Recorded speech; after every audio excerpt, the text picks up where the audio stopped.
see the Lahbako dance performance, I will explain a little about the Lahbako dance. So Lahbako dance is a traditional dance that depicts the life of tobacco farmers in Jember, East Java. This dance is performed by several female dancers with movements that depict the activities of farmers in tobacco fields. Lahbako dance is one of the famous traditional arts in East Java and the icon of Jember City. Lahbako dance is also a form of appreciation for the role of women in the tobacco industry in Jember, because most of the labor on tobacco production is done by women. Thus, the Lahbako dance was created depicting the activities of tobacco farmers in Jember. So without any further, please welcome Lahbako dance from UKSM Panjalu.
Ladies and gentlemen, distinguished guests, and esteemed speakers, good morning and welcome to the 6th International Conferences on Agriculture and Life Science ICALS 2024.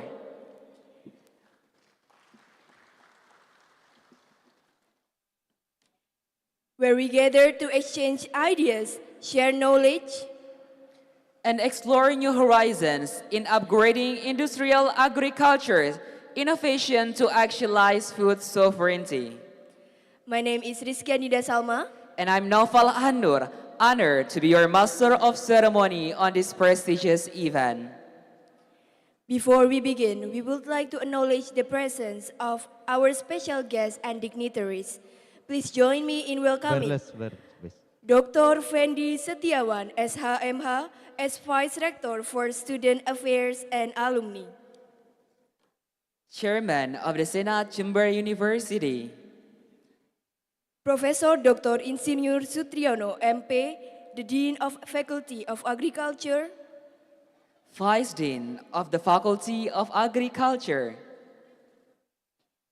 The Deans of all faculties at the Jember University. Deans of all faculties around all of KPT members. The Postgraduate Director. Professor Mangku Purnomo SP MSI PhD, Secretary of Secretary General of FKP TPI. Dr. Ida Widi Arsanti, SPMP, from Head of Agriculture, Education Center, Agricultural Extension, and Human Resource Development Agency, or BPP SDMP. Head of SPI. Head of LP3M and Head of LP2M. Head of Finance and General. Head of the Corporation Planning and Information Service. Tri Wahyu Saputra, STP MSc, as Chairman of International Conference. Insinyur Lili Ishak, MSc Natrej PhD, as a Chairman of FKPTPI Eastern Region. Professor Tri Agus Siswoyo, SP MAGR PhD, from the University of Jember as guest speaker. Song Kenjung, PhD, from Kyungpook National University, Republic of Korea, as guest speaker. Professor Dr. Victor B. Esio. Professor Paul Nafil from Curtin University as guest speaker. Abdullah Abdul Razak. FKPTPI members from all universities in Indonesia. Distinguished guests online and offline. We are delighted to have you here with us today. This conference brings together leading experts, researchers, and professionals from around the world to discuss the latest advancements and trends in upgrading industrial agriculture innovation to actualize food sovereignty. Faculty of Agriculture is the householder of this event. Over the next 2 days, you will engage in thought-provoking presentation, interactive panel discussions, and valuable networking opportunities. We encourage you to actively participate, ask questions, and connect with your peers. Together, we can foster innovation and collaboration that will shape the future of upgrading industrial agriculture innovation to actualize food sovereignty, which is later on divided into several themes, namely agronomy and plant protection, food science and smart education for plant-based diet, biotechnology and biomolecule, smart business for agriculture and healthy food, agriculture, engineering and technology, smart social and politics in industrial agriculture, and sustainability of animal and husbandry and feed production. Well, ladies and gentlemen, before we proceed, I have a few housekeeping announcements to ensure a smooth and enjoyable experience for everyone. And here's the schedule of our international conference. The event will begin with the singing of National Anthem Indonesia Raya, Hymne UNEJ, Agricultural Faculty Mars, and FKP TPI Mars, followed by welcome remarks from International Conference Chairman, General Secretary or Chairman of FKP TPI Eastern Region, and Rector of the University of Jember while opening remarks of International Conference. and Memorandum of Agreement MOA, photo sessions, presentation from the keynote and guest speakers, a discussion sessions, and will end with a closing and announcement for panel sessions, gala dinner, and other important information. We kindly request that you switch your mobile phones to silent mode to avoid any disruption during the session.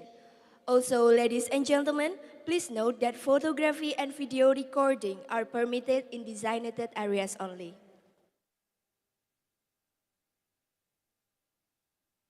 Excellencies, ladies and gentlemen, to start this international conference, we invite the audience to stand and sing the national anthem, UNEJ hymn, March of the Faculty of Agriculture, and March of FKPTPI.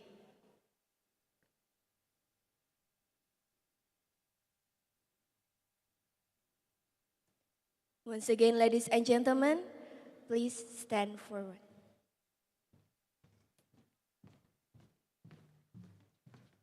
So here is the choir. It's a combination of lecturers and Dharma Wanita Jember University, and also the choirs of Rustikarum Vaperta.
Thank you. Ladies and gentlemen, please state.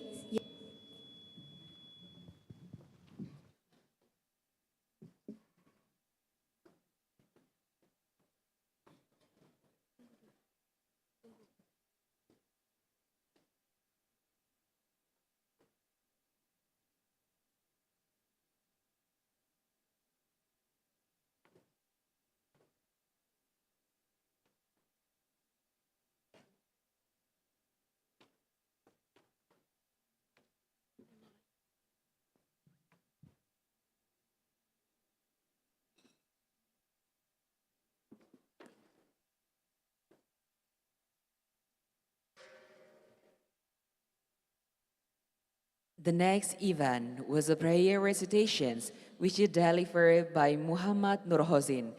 Please we welcome Mr. Muhammad Nurhozin to lead the prayer.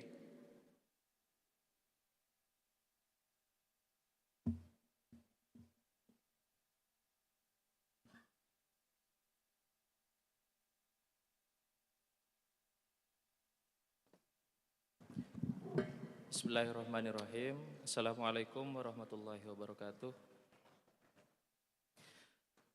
Good morning, ladies and gentlemen. Before we begin our activity, let us pray together. The praying will be led with Islamic religion, and for the other, please adjust with each religion. Bismillahirrahmanirrahim. Hamdan syakirin, hamdan na'imin. Hamdan yuafi ni'amahu yukafi mazid. Ya Rabbana wa lakal hamdu kama yanbaghi li jalali wajhikal karimi wa azim sultanik. Allahumma salli ala sayyidina Muhammadin salatan tu'ti biha min khairi ma sa'alaka minhu nabiyyuna wa ajdaduna wa tuslihu biha duriyatana wa talamidana wa tidumu biha sihata wal afiyata fi ruhina wa jasadina wa ala alihi wa sahbihi wa sallim.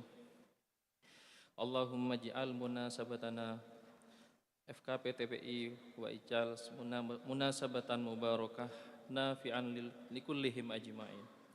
Ya Allah ya Rabbana, today we attend for the event of FKPTPI and ICALS 2024. Make this event a successful and beneficial event. Give all the participants and all of us to become a healthy, easiness, smoothness to be successful.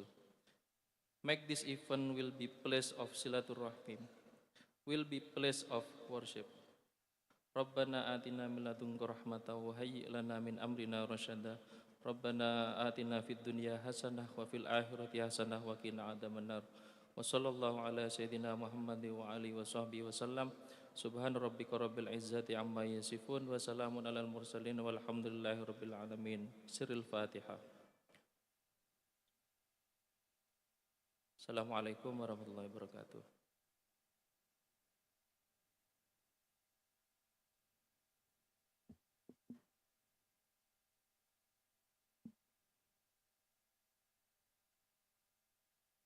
I would like to thank Mr. Muhammad Nurhozin for delivering the prayer.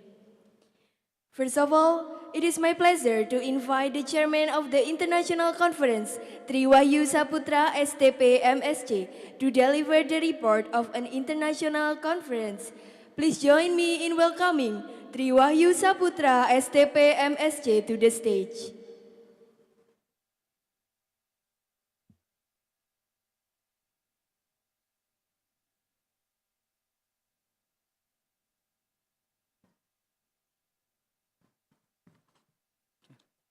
Assalamualaikum warahmatullahi wabarakatuh. Good morning, ladies and gentlemen. It's my great pleasure to welcome all of our invited speakers, invite guests, delegates, presenters, and participants of the workshop of the Communication Forum of Indonesian Higher Education of Agriculture or FKPTPI, Eastern Region, and the 6th International Conference on Agriculture and Life Science or ICALS, by them upgrading industrial agriculture innovation to actualize food sovereignty. Salutation is ongoing effort by the Faculty of Agriculture, University of Jember, starting from ICALS at the International Seminar and Workshop of Plant Industry, and the second International Seminar and Workshop Plant Industry on 2024 and the 3rd International Conference on Agriculture and Life Science, and the 4th International Conference on Agriculture and Life Science, and 6th International Conference on Agriculture and Life Science, and now the 6th, the International Conference on Agriculture and Life Science in 2024. Salutation to 3rd Vice Rector of the University of Jember, Dean and Vice Dean of the Faculty of Agriculture, University of Jember, Chief of the FKPTPI, Dr. Ida Widi Arsanti, Mr. Sun Kenjung, PhD from Kyung Fook National University, Prof. Tri Agus Siswoyo from University of Jember, and others invited speakers. We are here to communicate and dissemination of information and research results in the field of agriculture as part of planning and the development of agriculture in the future. Throughout this event, we share the problem, ideas, knowledge, and technology to arrange solutions that communicated and discussed at ICALS, Tuesday, 30 July 2024. This seminar is attended by more than 2,000 participants, which is divided into 90 FKPTPI delegates, 53 offline presenters, 57 online presenters, and many online participants attended via Zoom from 47 universities and institutions in Indonesia. Last but not least, I would like to express blessed gratitude to our university for their support to this conference, and also a heartfelt wish to all the committee involved in the FKPTPI workshop and 6th ICALS 2024. Without you, this event will not be a reality. Representing the organizer, I proudly welcome all of you at Jember, wishing all participants fruitful and memorable experience for this day. Please enjoy and thank you. Wassalamualaikum warahmatullahi wabarakatuh. Thank you, Triwahyu Saputra, STP MSc, for delivering the International Conference Activity Report. You may take your seat.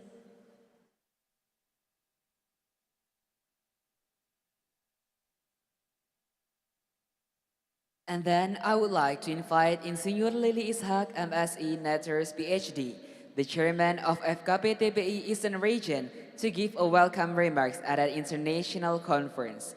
Please join me in welcoming Insinyur Lili Ishak, MSc Netters, PhD, to the stage.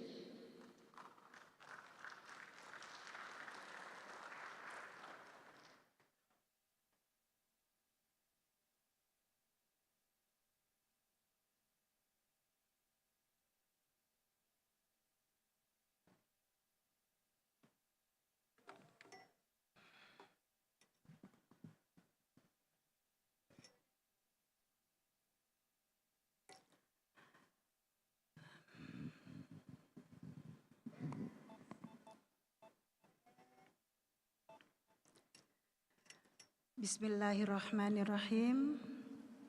Assalamualaikum warahmatullahi wabarakatuh. Good morning, ladies and gentlemen.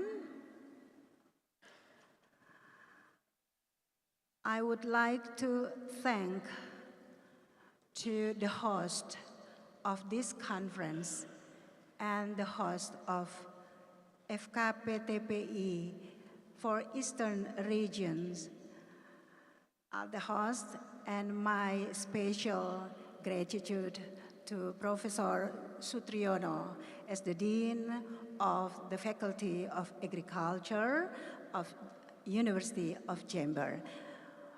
Give applause to him first.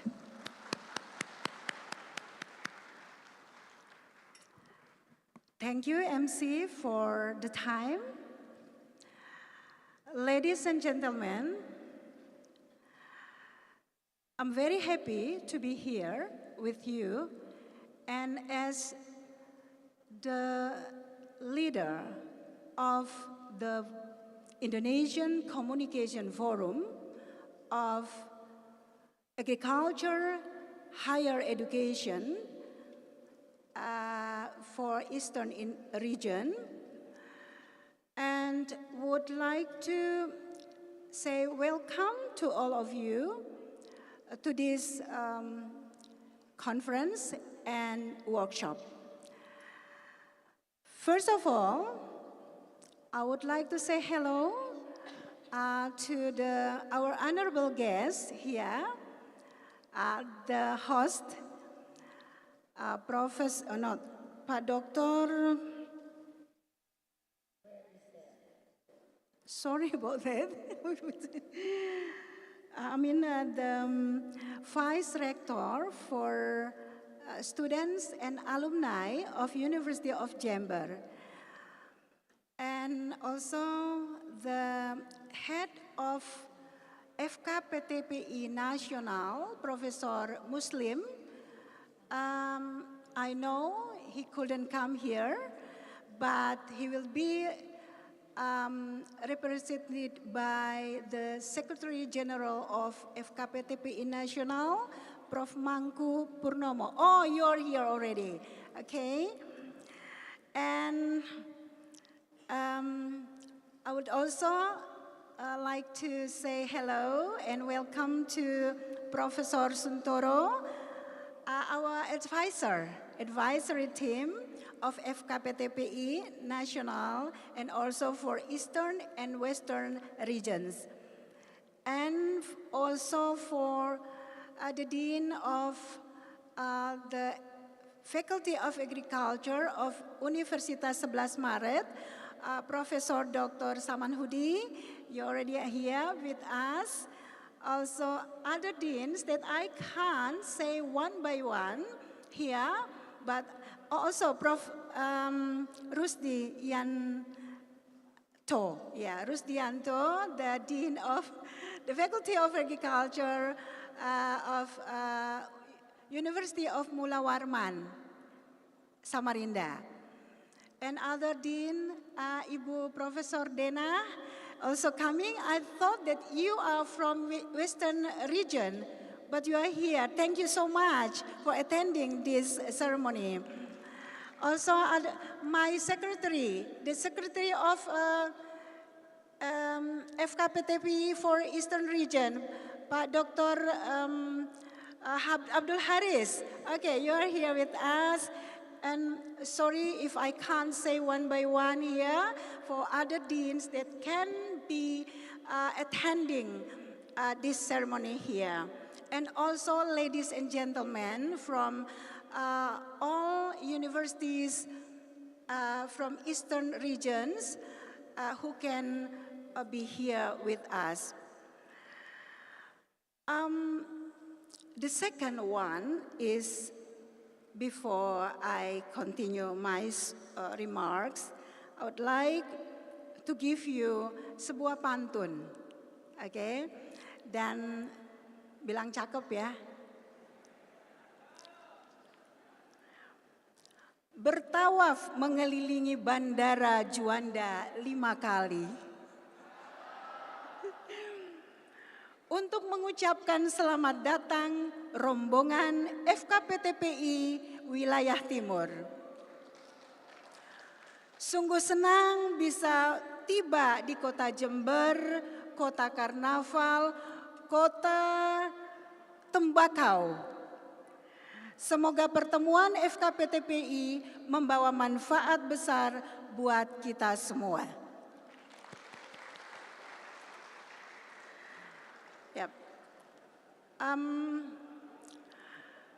I hope that this workshop and conference will give us many benefits, particularly to enhance, to encourage the transformation of this organization, particularly for Eastern Indonesian. Beside, every year we meet together here to strengthen our relationships. I think this workshop will be very useful to strengthen the capacity building of each university each faculties of agricultures in Eastern Indonesia. I hope through this ceremony, we can share each other all the good opportunities and all, other benefits that we can build up it together, we can move on together, we can move ahead together from eastern part of Indonesia. And after this opening ceremony, I think at 12 or at noon, we will be separated and gather in the forum, each forum, and in that session, we will get so much information, sharing other things, and then this is, I think, will be the good things to bring home for the next future. This is my brief remarks, and I hope we can have a good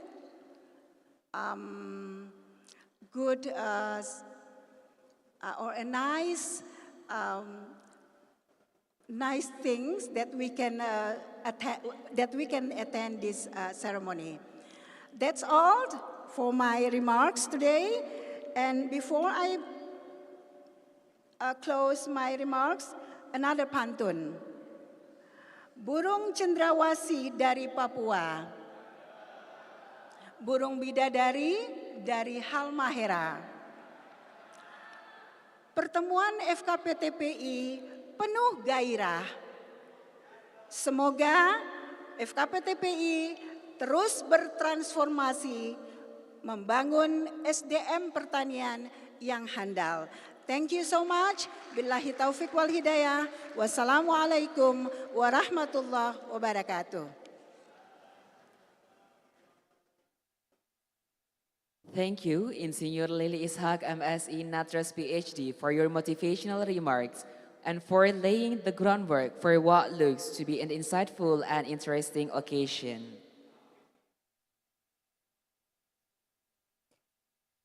Now we would like to invite the Secretary General of FKPTPI, Professor Mangku Purnomo, SP, MSc, PhD.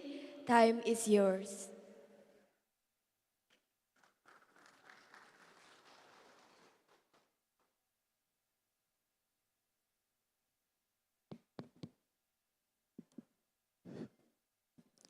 Bismillahirrahmanirrahim.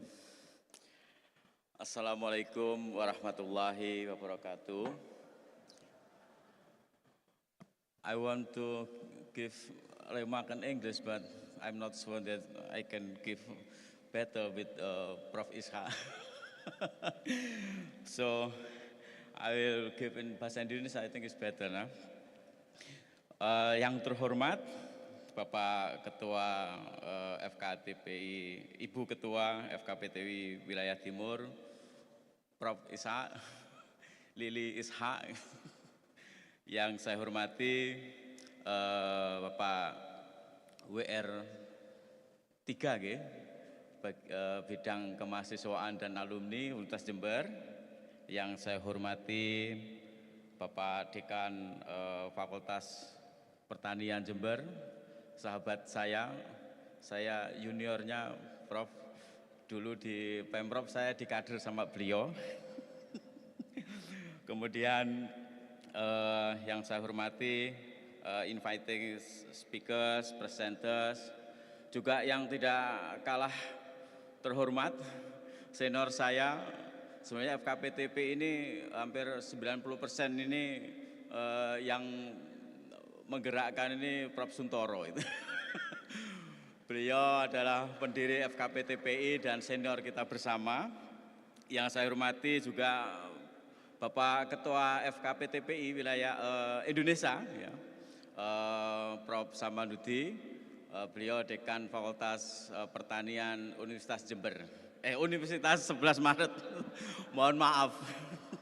Saking cintanya sama Jember gitu. Pertama-tama saya sampaikan bahwa Prof. Musleh selaku Ketua FKPTP tidak bisa hadir karena beliau masih khawatir perjalanan panjang gitu ya dari Unsri Sriwijaya ke Jember, sehingga hampir 4 kali menelpon saya memastikan bahwa saya harus datang gitu di acara ini. Padahal sebenarnya tidak usah ditelepon pun saya pasti datang insya Allah gitu ya. Karena banyak sahabat saya di Jember, banyak teman-teman di Jember, dan juga kalau di Jawa Timur, Prof. Suntoro, Jember, Malang ini menjadi satu poros bersama begitu untuk pertanian Jawa Timur dan tentu saja Indonesia. Bapak Ibu sekalian, pesan Bapak Ketua, kami menyampaikan bahwa FKPTP ini ke depan akan memiliki 3 agenda utama.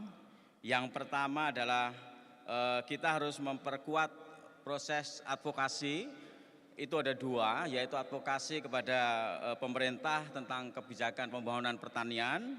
Kemudian yang kedua, internal di Dikti, kita harus terus engage Prof. Saman dengan Dikti rupanya untuk bagaimana membawa perguruan tinggi pertanian ini berkontribusi secara aktif begitu di dalam pendidikan, mempersiapkan sumber daya manusia pertanian. Ini kurikulum dan lain sebagainya harus segera kita perbaiki. Kemudian yang kedua, sharing Bapak Ibu sekalian.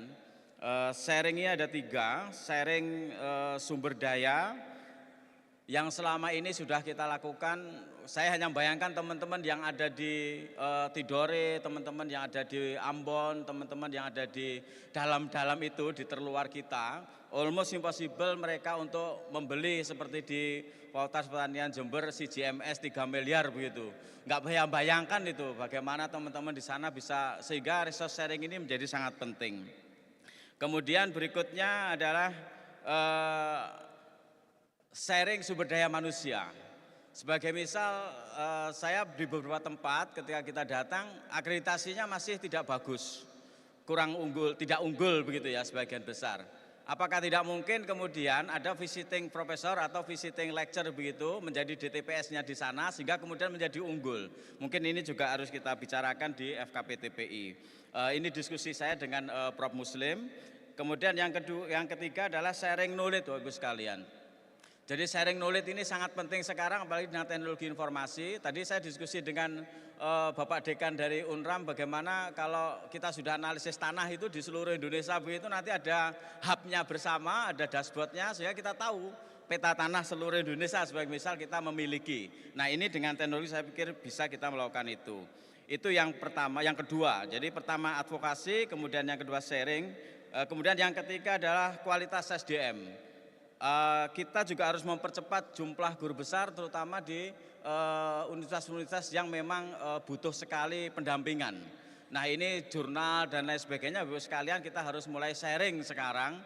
Karena apa? Karena juga akreditasi internasional mengharapkan itu gitu ya, sehingga kita harus berjejaring. Kemudian yang berikutnya Bapak sekalian sangat penting bagi kita untuk melakukan perbaikan kurikulum yang up to date dengan perkembangan ilmu pertanian modern terkini gitu ya. Saya tidak bisa membayangkan teman-teman itu yang di pulau-pulau, di terluar, bahkan di Jawa, Prof. Suntoro, yang ada di Kudus, ada di Wonogiri, Gunung Kidul ya, Jogja aja di Gunung Kidul itu juga kita perlu memperhatikan fakultas-fakultas pertanian ini. Karena kita ini tidak begitu dianggap dalam tanda kutip oleh negara, tapi masih menyumbang PDB yang cukup bagus dan kemudian tenaga kerjanya masih di sektor pertanian ini. Nah ini juga termasuk advokasi yang harus kita desakkan. Prof. Saman nanti kita rodok galak-galak mungkin ya ke depan untuk dengan teman-teman di di pemerintahan. Tanda kutip ya galaknya. Kemudian yang terakhir adalah Bapak Ibu sekalian, ini percepatan juga SDM yang dokter-dokter juga begitu. Apakah tidak bisa kita FKPTI memfasilitasi yang paling dekat dengan Syah Kuala, yang paling dekat dengan Jember, paling dekat dengan ini kita buat program dengan RPL dan lain sebagainya supaya kemudian SDM di fakultas-fakultas pertanian di seluruh Indonesia ini menjadi paling tidak 60 atau 70% itu pengajarnya dokter gitu. Bahkan di universitas yang besar saja seperti kami ya kita nggak besar ya, artinya di yang sudah agak mapan lah gitu, itu kami mencapai 70-80% doktor itu megap-megap gitu ya. Sehingga ini yang mungkin beberapa yang akan kita kerjakan di FKPTPI, melakukan advokasi, nanti teman-teman sharing resource dan sharing SDM, juga kemudian peningkatan kualitas termasuk di akreditasi. Saya mohon maaf karena terlalu panjang pidatonya, nanti takut dimarahi Prof. Sutiono, nanti lomba pidato gitu. Saya akhiri, semoga pertemuan hari ini dan besok seterusnya sukses, dan kita akan membawa Fakultas Pertanian dan FKPT Nasional ini berjaya dan berkontribusi pada bangsa dan negara. Terima kasih. Assalamualaikum warahmatullahi wabarakatuh. Thank you, Professor Mangku Purnomo. You may take your seat. Distinguished ladies and gentlemen, next agenda is the welcome greetings from Director University of Jember, but do apologize because he is unable to here with us today. So here we welcome Dr. Fendi Setiawan, SH, as Vice Rector for Student Affairs and Alumni.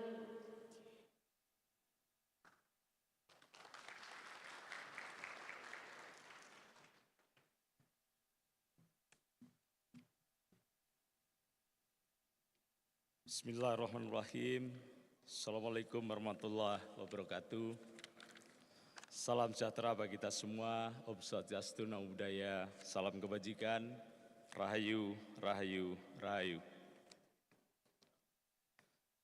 Praise and gratitude to Allah Subhanahu wa Ta'ala, the Almighty God, because of the grace and guidance we can attend and participate in opening ceremony of workshop of the Communication Forum in Indonesia, Higher Education of Agriculture, FKPTPI, Eastern Region, and the 6th International Conference on Agriculture and Life Science, ICALS, 2024, with the theme Upgrading Industrial Agriculture Innovation to Actually Forge Sovereignty.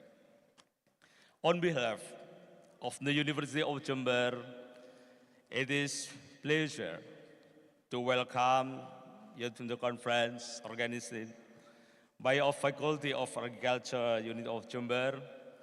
I express my gratitude to all the speakers who are willing to present here. Dr. Ida Widi Asanti, SP MP, Head of Agriculture Education Center Agriculture Extension and Human Resources Development Agency. Sun Kyun Chung, PhD, Kyongpok National University, South Korea. Profesor Triagus Siswoyo, SP Agri PhD, University of Jember. Profesor Dr. Victor, BSU College of Agricultural and Food Science, Vivacia State University, Philippines. And Professor Paul Neville Curtin, University from Australia.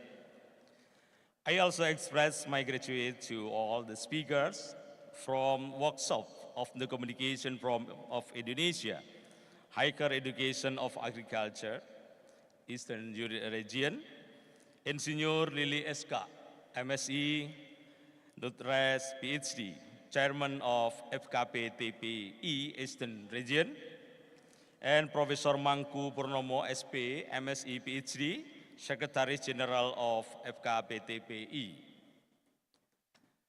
The implementation of ICALS in 2024 was packaged differently from the previous year. We combined a conference with the meeting activity of the member of Communication Forum in Indonesia Agriculture University, or FKPTPI. In 2024, the Faculty of Agriculture consented to host FKPTPI activities with participants coming from representative of university and college that have agriculture institution in the and incorporate in the Eastern region. The conference reaches about 203 participants, it's correct, from 41 university and 3 research centers from all regions in Indonesia. This conference, I need to disseminate the result of outcome research and also increase scientific publicity across discipline related to the implementation of science and technology to support food security in Indonesia. Following the conference, the implementation of the ICALS International Conference reaches its 6th year, and it's collaborated with the IOP conference and AIP conference proceeding published in the past year.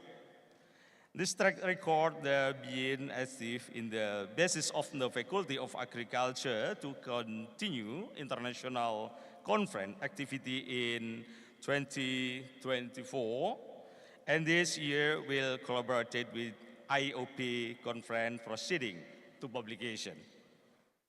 The Faculty of Agriculture, University of Jember, is decided to advancing knowledge dissemination by publishing research funding in reputable proceeding. This commitment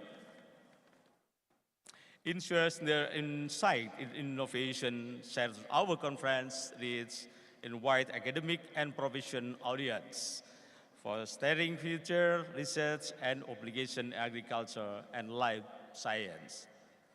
At the same time, the event also provided forum for communication and discussion for faculty of agriculture leaders, for our members of the KPTPI Eastern Region.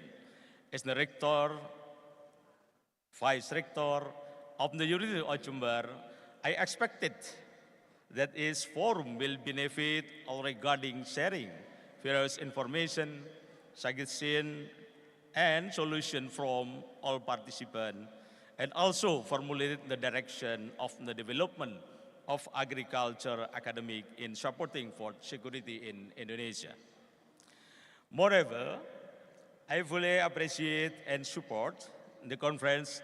We hope all scientific papers proceeded from this conference will support in the leading the research advance and life science, and also support the vision and mission of the university. I hope this collaboration will continue in the form of vendor cooperation, such joint research, student or lecturer acting, and other form the cooperation.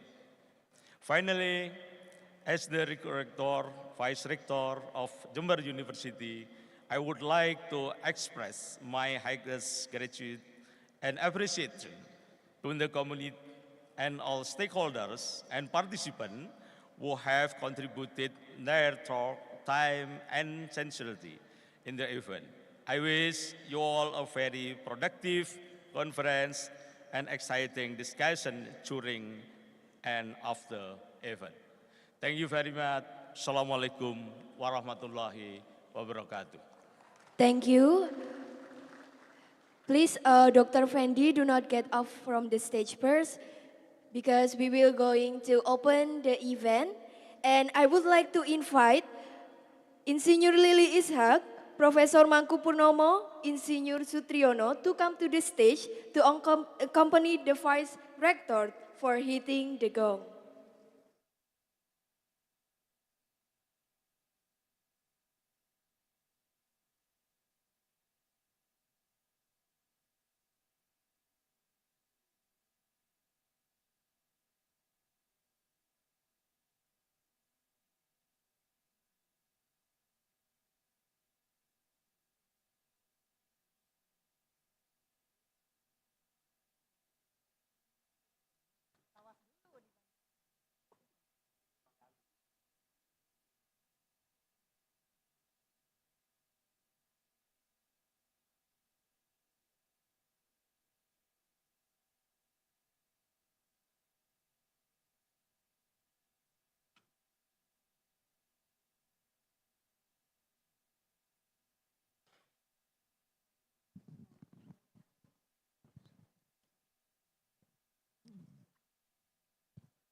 Langsung gini. Bismillahirrahmanirrahim. Konferensi ya? Saya nyatakan dibuka.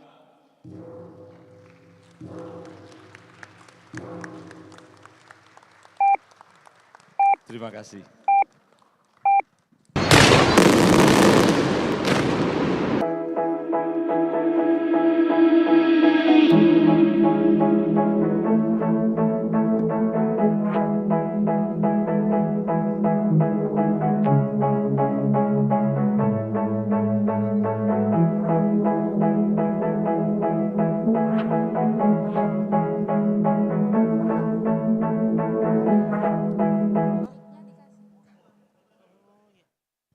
Distinguished leaders, please do not sit first because we will going to have the photo session. So for the one who is responsible, time is yours. For the first photo session, I would like to say in Bahasa, it will be the Vice Rector and also the Deans of Faculties of Agriculture, Ketua Senat Universitas Jember, Ketua LP3M, LP2M, Ketua SPI, Kepala Biro Keuangan dan Umum, Kepala Biro Perencanaan Kerjasama dan Layanan Informasi, Direktur Pasca Sarjana, the Secretary of Secretary General of FKPTPI, the Chairman of FKPTPI Eastern Region, and also the Chairman of International Conference. Dan juga Wakil Dekan 1, Wakil Dekan 2, dan juga 3 Fakultas Pertanian. Dan seluruh dekan di lingkungan Universitas Jember, serta guru besar, bisa dimohon untuk maju ke depan karena kita akan melakukan foto bersama.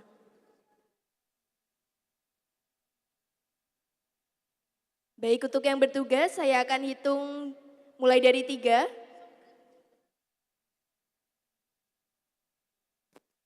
Baik, untuk narasumber apakah sudah ada? Baik, saya mulai. 3, 2, 1.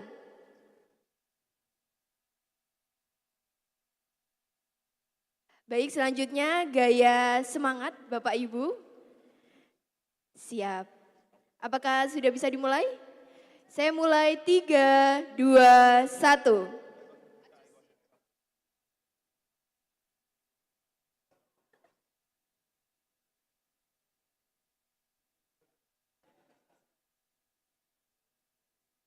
Baik, dimulai lagi. 3, 2, 1.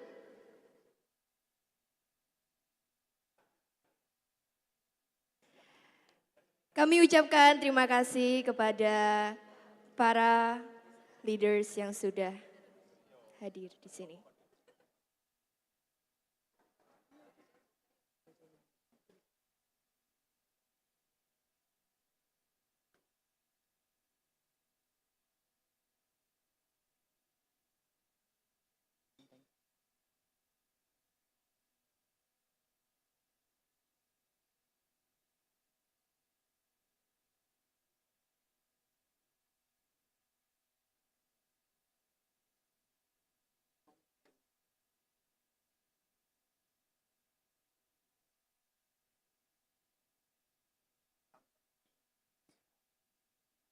Thank you. I would like to go for the next event. The next event was signing of the MOA between the Deans of Faculty of Agriculture and also the Deans of Faculty of Agriculture, Professor Dr. Insinyur Sutriyono, MP, and Delegate Song Genjong, PhD, from Gyeongbuk National University.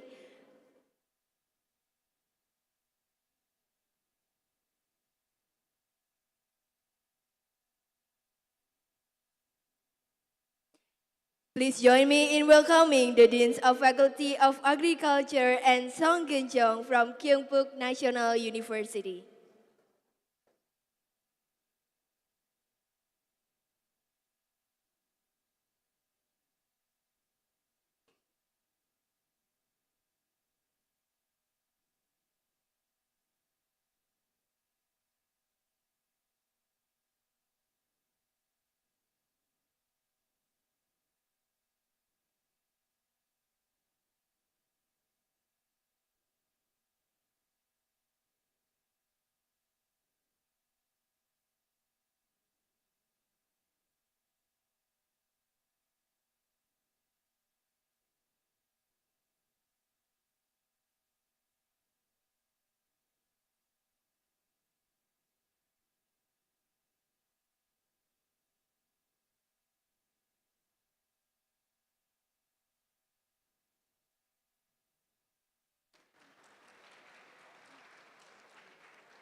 Thank you, Sang Kejong PhD. You may take your seat back.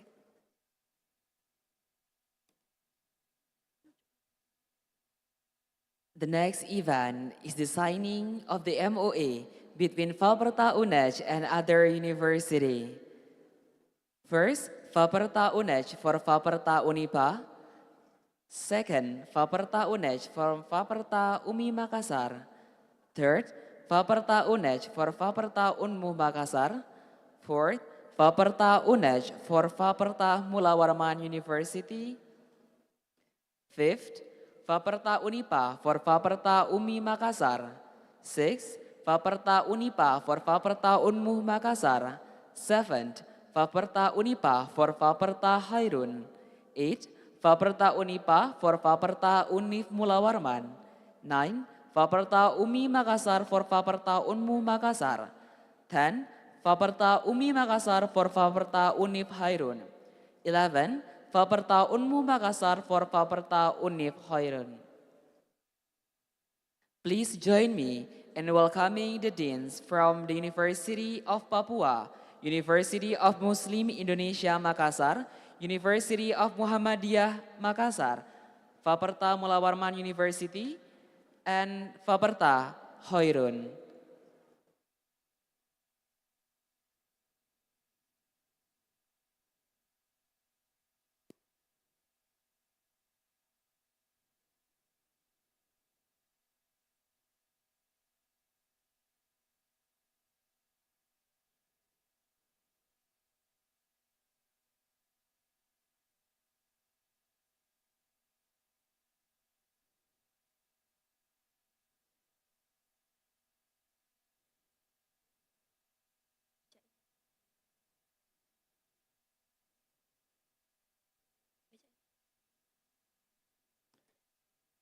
First, Fakultas UNEJ for Fakultas University of Papua.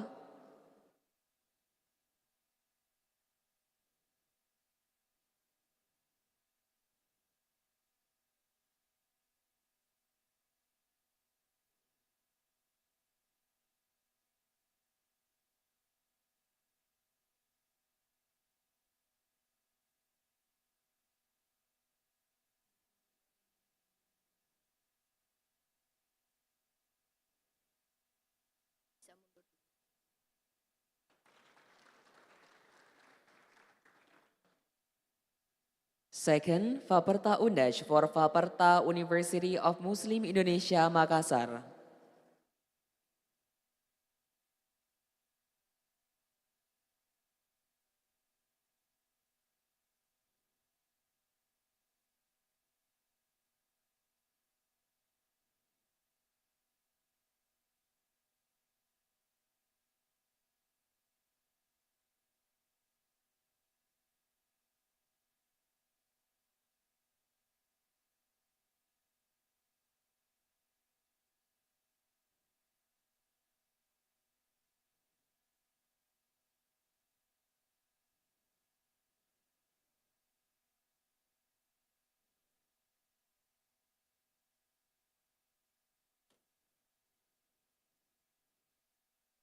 And third, Fakultas UNEJ for Fakultas University of Muhammadiyah Makassar.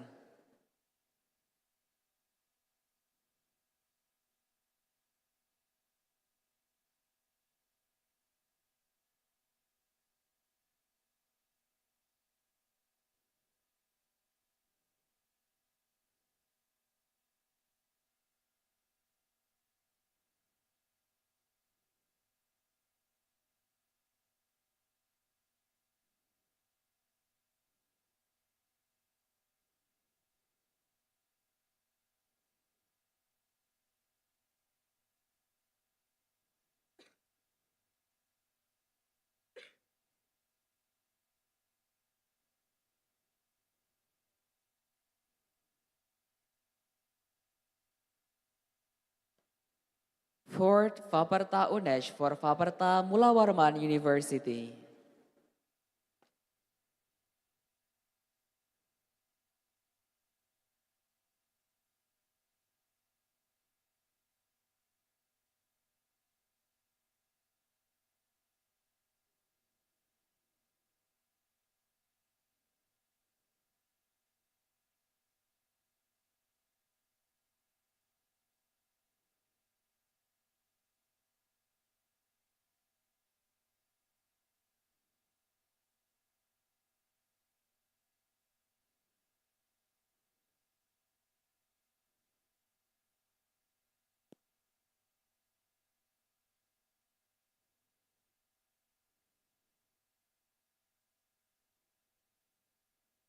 And fifth, Faperta Unipa for Faperta Umi Makassar.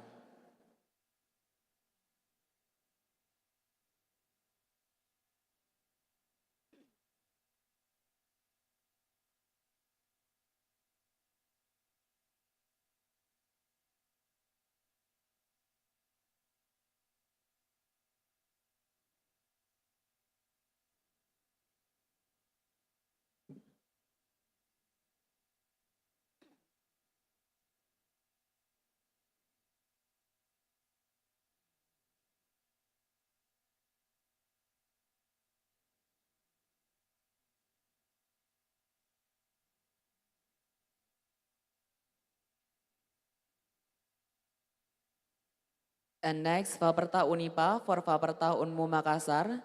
To be continue with Faperta Unipa for Faperta Hairun, Unipa for Faperta Unif Mulawarman, Umi Makassar for Faperta Unmu Makassar, Umi Makassar for Faperta Unif Hairun, and last is Faperta Unmu Makassar for Faperta Unif Hairun.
Baik, akan saya hitung 3, 2, 1.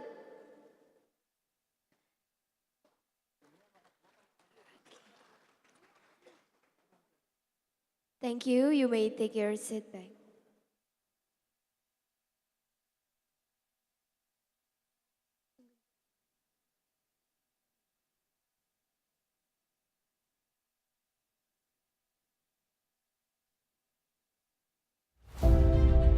The next is the signing MOA from Faculty of Technology, Agriculture, and Song Geun-chung, PhD.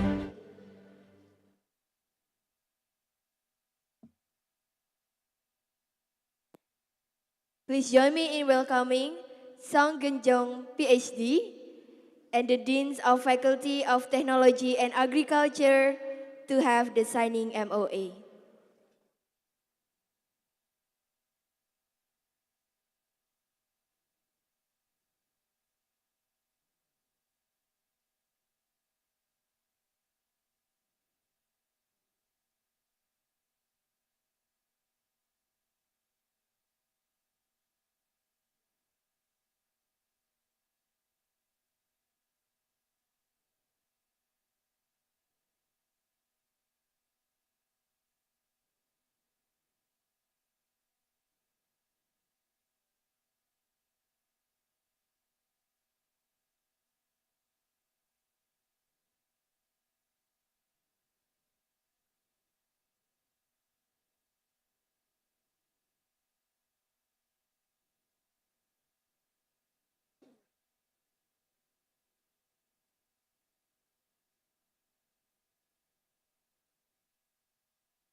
Thank you for the distinguished guests. Hopefully, the cooperations between the two parties will provide benefits for development in all fields between the two institutions.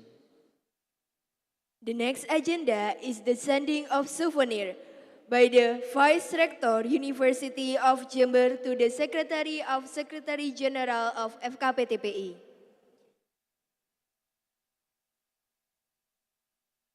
Please join me in welcoming Dr. Fendi Setiawan, SHMH, and the Secretary General of FKPTPI.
The second is sending the souvenir by the Dean Faculty of Agriculture to the Chairman of FKPTPI Eastern Region.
Thank you. You may take your seat back.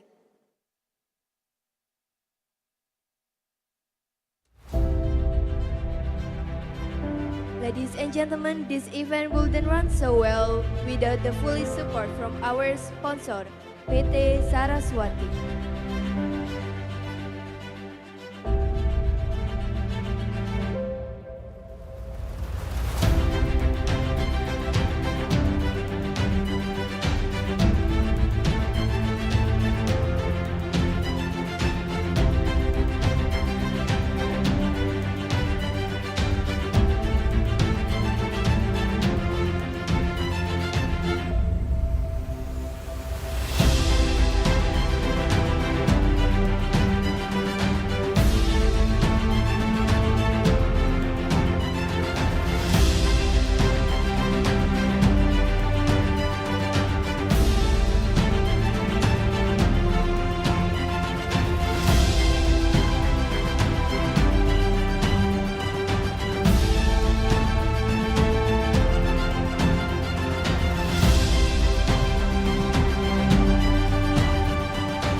Gentlemen, now it is time for our keynote address. We are honored to have with us today a distinguished speaker who has made significant contribution to food sovereignty. Please join me in welcoming Dr. Ida Widi Arsanti, SPMP, Head of Agricultural Education Center, Agricultural Extensions and Human Resource Development Agency, BPP SDMP.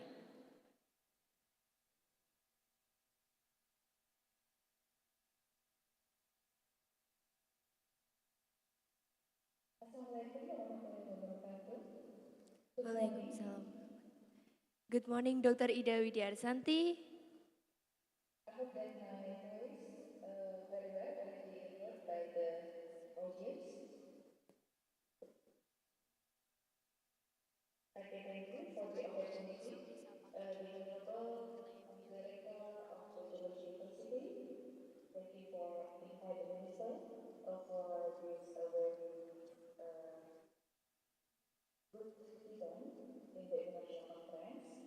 The Honorable the Dean of Agriculture Faculty, Utrecht University, the Chairman of FKPTI in the Eastern region, and also the Secretary General of the FKPTI, the Honorable the guest speakers, resource person, the Dean, Vice Dean, and also all of the participants of the international conference, the sixth on agriculture and life sciences or ICALS that already held in Jember University in the 13th of July until the 1st of August 2024. First of all, I would like to thank the best regards from the Minister of Agriculture, and also apologize because the Minister had another important agenda. So he represents me, appointed me to represent him to deliver the keynote speakers in the very prestigious event, the 6th International Conference on Agriculture and Life Science or ICALS. I would like to deliver the topic about the policy of increased production and food, and also how to anticipate the food emergency that happened in Indonesia, and also we understand that food emergency also happened in many countries.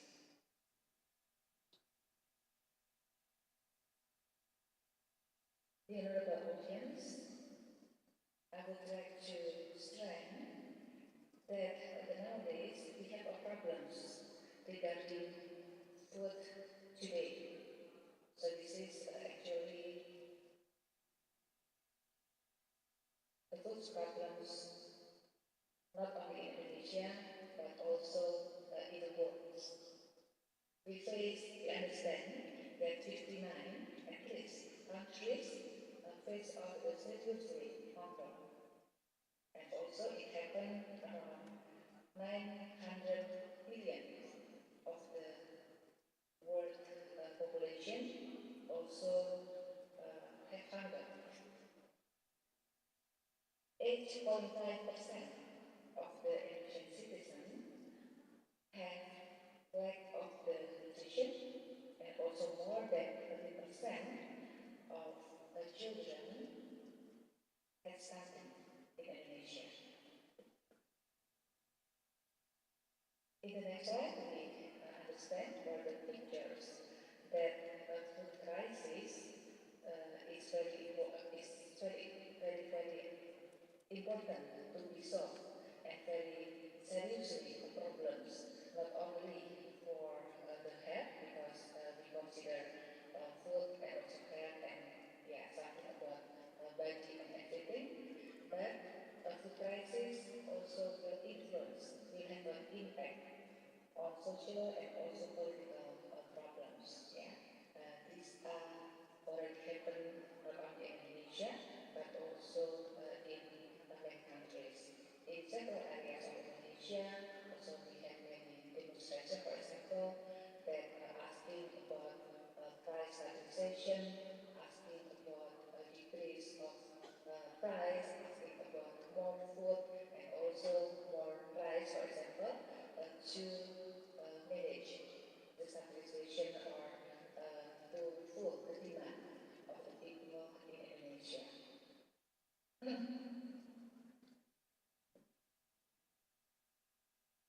The food crisis also will cause several problems, such as the decrease of the world volume or world trade production, and then several countries also see the export of their agricultural commodities, because they have also should manage their own self-sufficiency to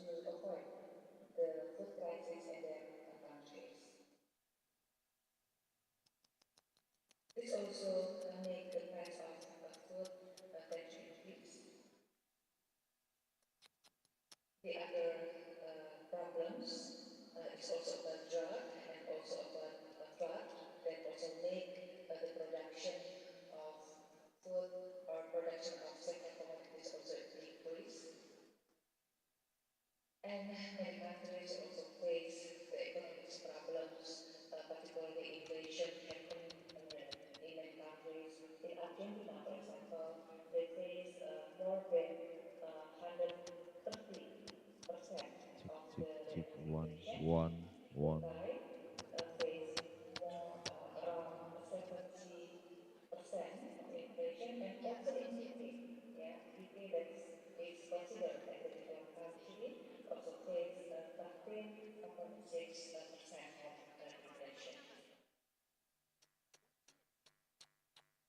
One of the threats that very serious in Indonesia is about the climate change. The climate change that we face nowadays, we call it El Nino, or maybe it's easy to have terminology of drought in Indonesia. This El Nino phenomenon actually already happened several times in Indonesia. For example, in 2014, yeah, it was also El Nino, but in the week, but it is considerably weak. The 2015, again, it was El Nino. This is considerably strong. And later again, in 2023, we face also the strong El Nino in Indonesia. The last year El Nino will continue in 2024, and even now we still face many rainy season, many rain in around us. But in October or maybe in September, we will face the El Nino phenomenon again, and it will happen for the production. Will have an impact of the decreasing of several products in Indonesia. Because of El Nino, we face many impacts. For example, in this future, we know or we understand that the productivity of rice, that we consider the planting areas of rice, is decreased. If we compare the two periods, the first period is in 2015 until 2019, and the second period in 2023 in 2024. We are trying to compare these two periods.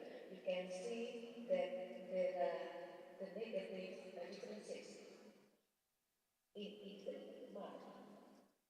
The planting areas ready in Indonesia, yeah, except January and also February, which are relatively increased.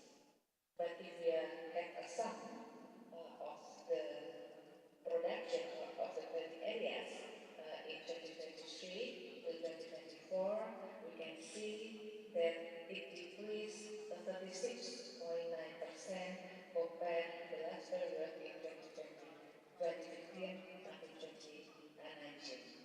So this is because of this El Nino phenomenon.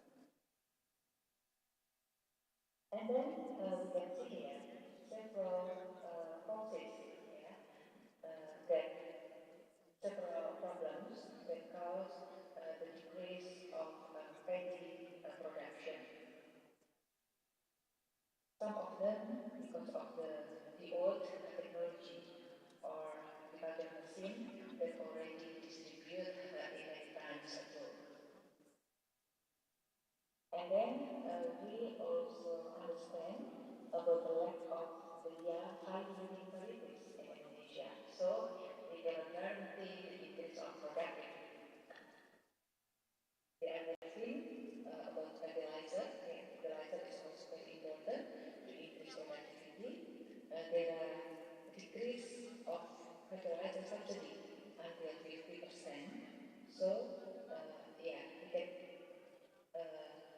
imagine that it will also have the significant impact for the paddy production.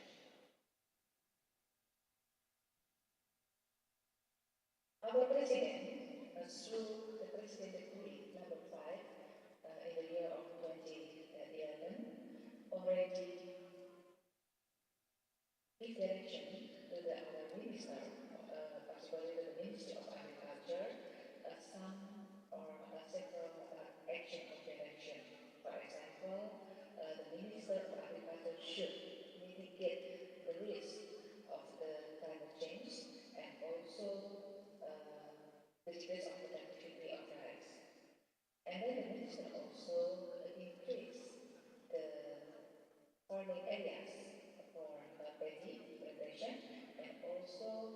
should have a solution about the lack of water, because water is very important uh, to grow the paddy, yeah, in the paddy areas in the farm. And our minister also have several policy to manage the water available for the planting in the planting areas for production of paddy in Indonesia. Our minister then tried to develop the roadmap.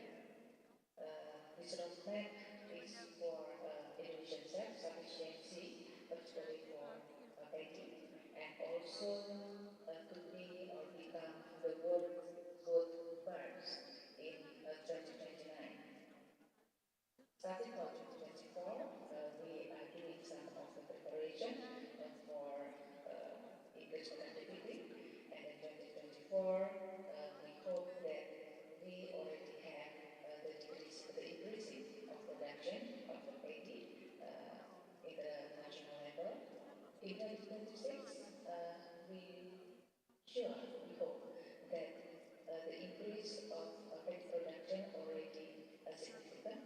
Yeah. In 2027, we already achieved our self-sufficiency, and then 2028 we do export, and hopefully 2029 we become the world's food brands, and also already established in terms of paddy or rice production in Indonesia. And then these are the several of policy of the Ministry of Agriculture that Pak Andi Amran, our minister, very strong to implement of the policy on the ground, and also 10 of the people in the ministry work on food or rice production. The first policy is about optimization of swampy area or improve productivity of the swampy area. The first,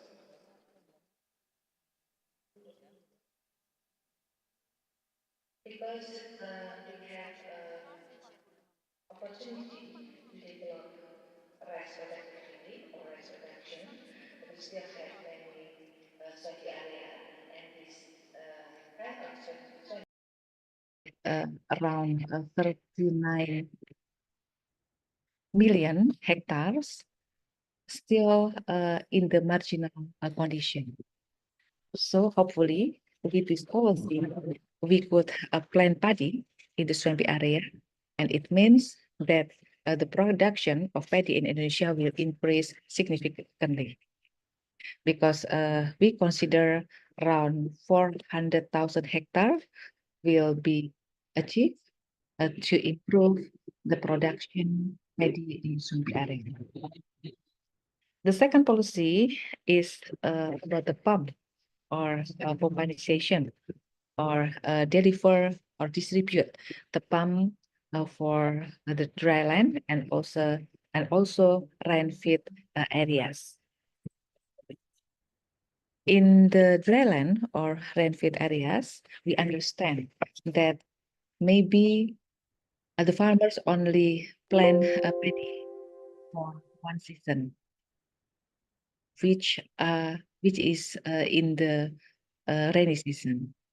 But in the dry season, they stop to plant rice because lack of water.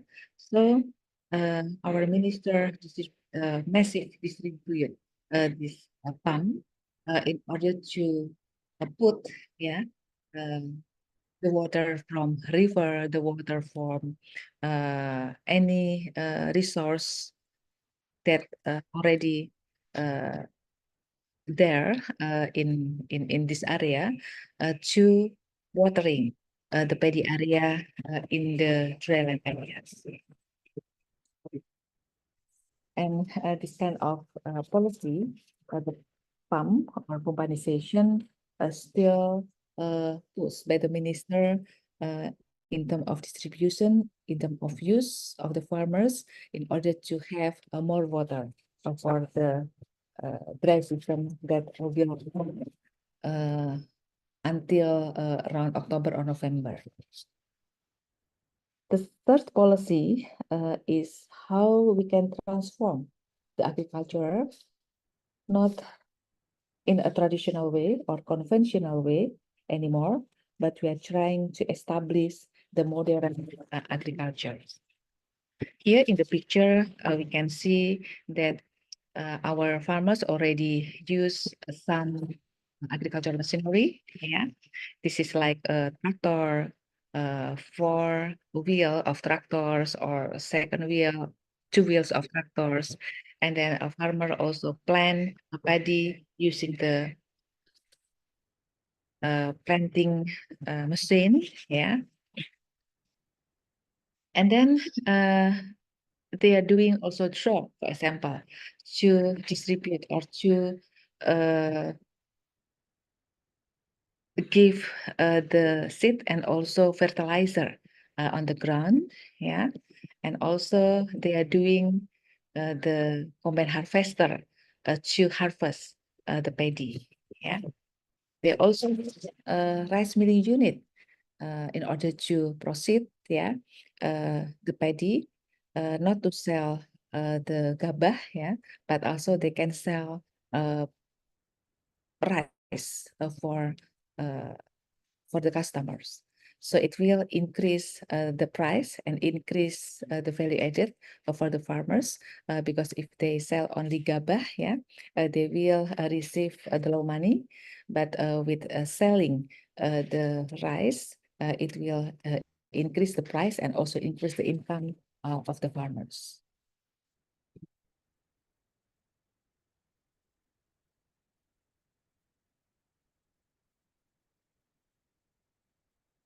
Okay. Uh, in order to establish the modern farmings, we are not only talking about the agriculture machinery, but in the next slide, we talk about how to push or to enforce the farmers to make a corporation, yeah, in order to develop the cluster commodities, in order to develop their business more modern and also more profitable. And we are trying to develop the cluster product, the cluster product based on product, and also we push they have access for credit, for example, to develop their business, and also to have contract farming with the off-taker. Okay, I think these are several of the policy of the Ministry of Agriculture to anticipate the condition of food emergency in Indonesia, and hopefully it have been delivered very well. So all of the stakeholders could work together to solve the problems of a food emergency in Indonesia. Thank you for the time. Back to the moderators.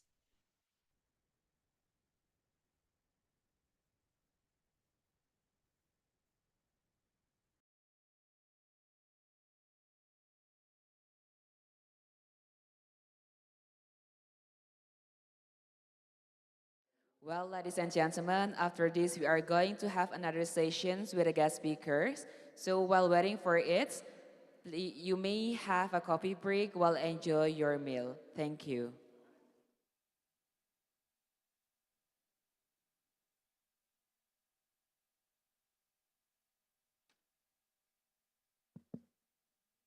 Excuse me, for Dr. Ida Widi Arsanti, if you have something urgent, you may leave the Zoom chat. Okay, thank you. Thank Thank you you once so again much, for the Dr. Ida opportunity. Widi, Yeah, for the wonderful presentation. you're welcome.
Excellencies, ladies and gentlemen, now we will back to the session transition. This is for the guest speakers presentation.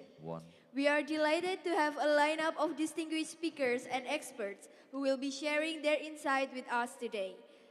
Our next session promises to be particularly engaging as we delve into food science and biotechnology, and also the second topic is biotechnology and biomolecule, which will be delivered by Song Genjong, PhD from Kyungpook National University from Republic of Korea, and Professor Tri Agus Siswoyo, SPM Agriculture PhD from University of Jember.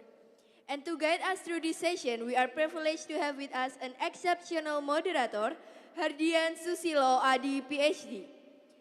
Hardian Susilo Adi PhD is a Associate Professor at Plant Protection Faculty of Agriculture, Jember University, and also Center for Development of Advanced Science and Technology, or CDES, Jember University. He also actively do some research in national and also international until now, and he also active doing some publication on national and international. So, ladies and gentlemen, with a deep understanding, please join me in welcoming Hardian Susilo Adi with Song Genjong, PhD. The stage is yours.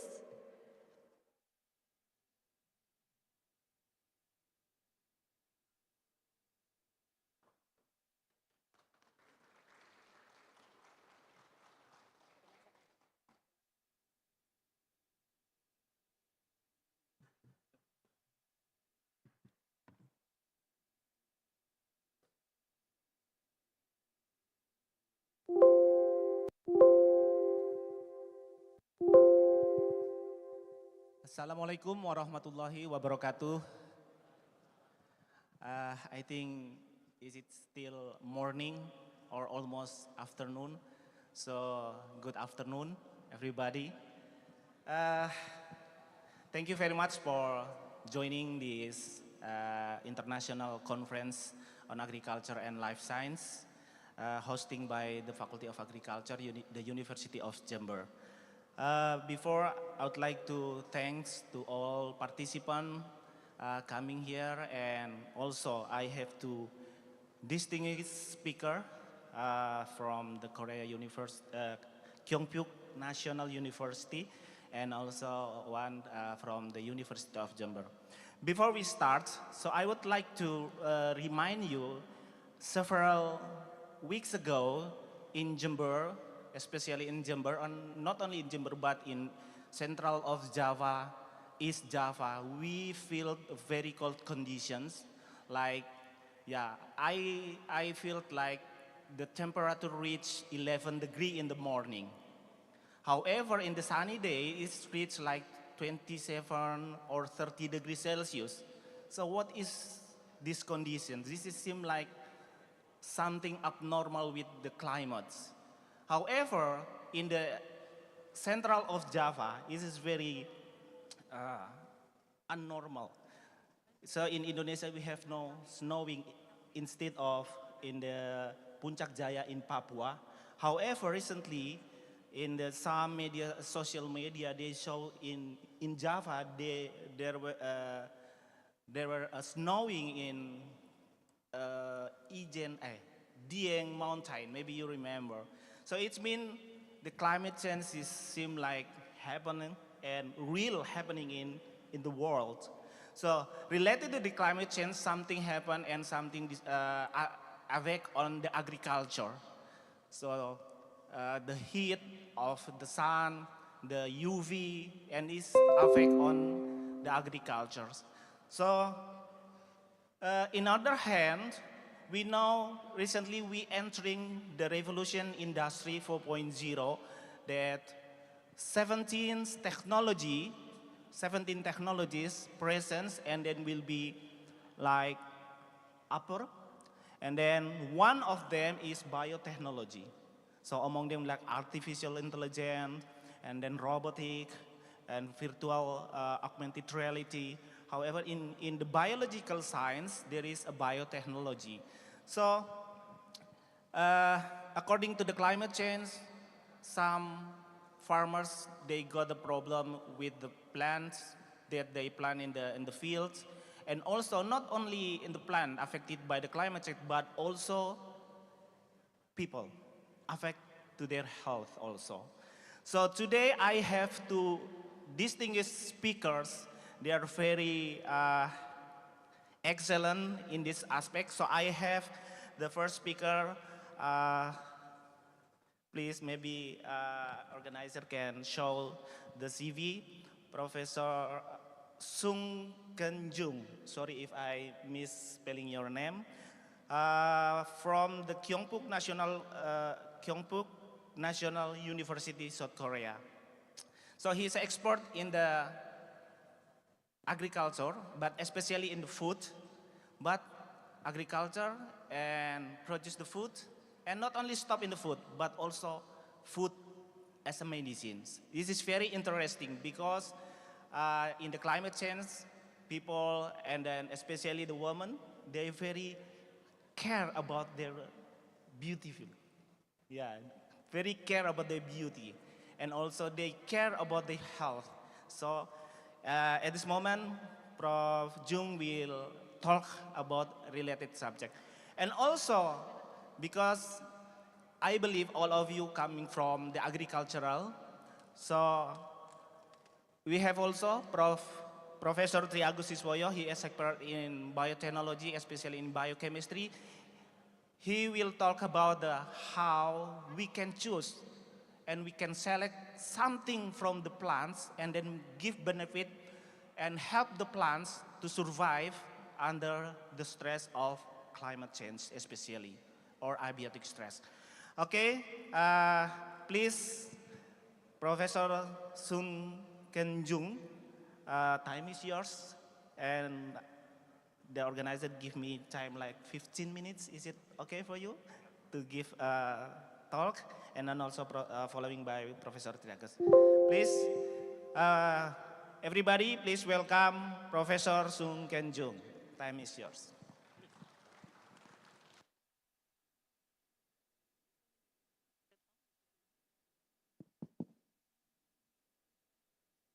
Can I see my presentation? Okay. Thank you very much. Just a moment, please.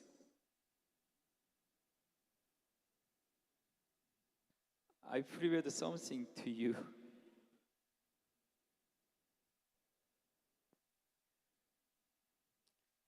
Before my presentation, I'd like to thank to all of you and Jember University for inviting me and giving me a great opportunity to share my research interactions. I attended ICALS at Jember University in 2019, and today, 5 years later, I am attending again. Over the past 5 years, Jember University has accomplished many great things. I told you that this building I am currently presenting is also a new building, and I heard that the university, the student has 40,000 students, right? Yeah. So I would like to say well done to all the faculty and students of Jember University and for their effort and progress, yeah.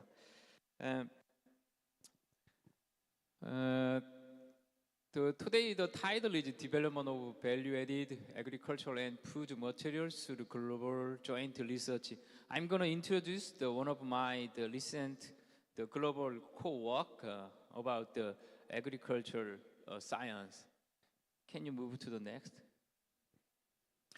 This is a photo at 2019 in Jember University. I think it is a different building. So with my presentation, I took the shot. So the only different thing is my face is getting old. And yeah, please next. Actually, I believe that the eating can prevent the development of disease.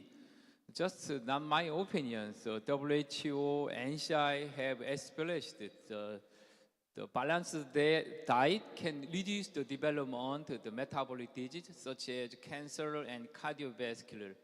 So natural agriculture, phytochemical have therapeutic benefits. I believe that. Next. Do you know the French paradox? The French people eating more the Western diet than the Western people, but the incidence of the metabolic disease lower than Western people. The scientists try to find out why it happened. They found that less resveratrol from red wine. Less resveratrol from red wine can block the development of disease development. Yeah, there is so many papers, the big papers on that findings. Next, please. This is one of the famous health functional food material in South Korea. The global cumulated sales exceeded 2 trillion won in 2012 too. When people have the cancer, should be the chemical treatment to overcome the cancer. In that case, people had the immune cell of the people also damaged. So when people eat this material, the immune cell number is increased. Yeah. Please next. This is the general process of development of the health functional food material from the agricultural product. For me, the most difficult thing is the securing new materials. So once we get the new material, we can test the biological function, and we also do the standardization by using the HPLC, the analysis materials. Please next. So one of the example of the global co-work from the Eastern Asia, this is the alopecia. The male androgenic alopecia is the most common form of hair loss in men, affecting 30 or the 50% of men by age 50. Although the male androgenic alopecia is often regarded as a relatively minor dermatological condition, but hair loss impacts the self-image and is a great cause of anxiety and depression in some men. In Korea, many people think the appearance of people can determine their social grade. So the people in Korea think that the appearance is very important. That's why many people, people interested in the androgenic alopecia. Next. This is the process of the development of the material for hair loss. Because as I said, securing the new material is very difficult to us. So we co-work with the KRIBB. It's one of the government-funded institute in our country. And we found that the rambutan cultivated in Malaysia and Indonesia. Recently, I knew that the name of the rambut is the mean of the hair. So I found that this is very promising materials for hair loss. Please next. We found that below the number is 256 is the different samples. We found that TES means testosterone. So testosterone is the male the hormone. This hormone can reduce the hair growth in men. When you treat the TES to the human hair cells, as you can see here, the cell population is decreased. And then when you treat the samples overcome this decrease of the hair growth. And we found that we selected that material. That one is extract number 1. We feed that material to the mice and then observed the situation. You can see here, TS is the same as testosterone. When we treat the TS to the mice, the hair growth is decreased. You can see here, compared to the normal mice, the hair growth is decreased. The bottom, finasteride is the positive control. This is a drug for the patients for hair growth. Finasteride overcome this TS-induced the down-regulated hair growth, but when we treat the extract number 1, overcome the TS-induced reducing the hair growth. So we selected this one. As you expected, the extract number 1 is rambutan. Okay, go to next, please. So we re-performed the animal study again to confirm each effect is the same as before. So we found that the finasteride is the commercial drug for hair loss. It has the side effect, has some problem in the sexual problems. So that's why we check the side effect of prostate. So there is no big difference of body weight. Once the body weight of mice is decreased, there is the cytotoxicity.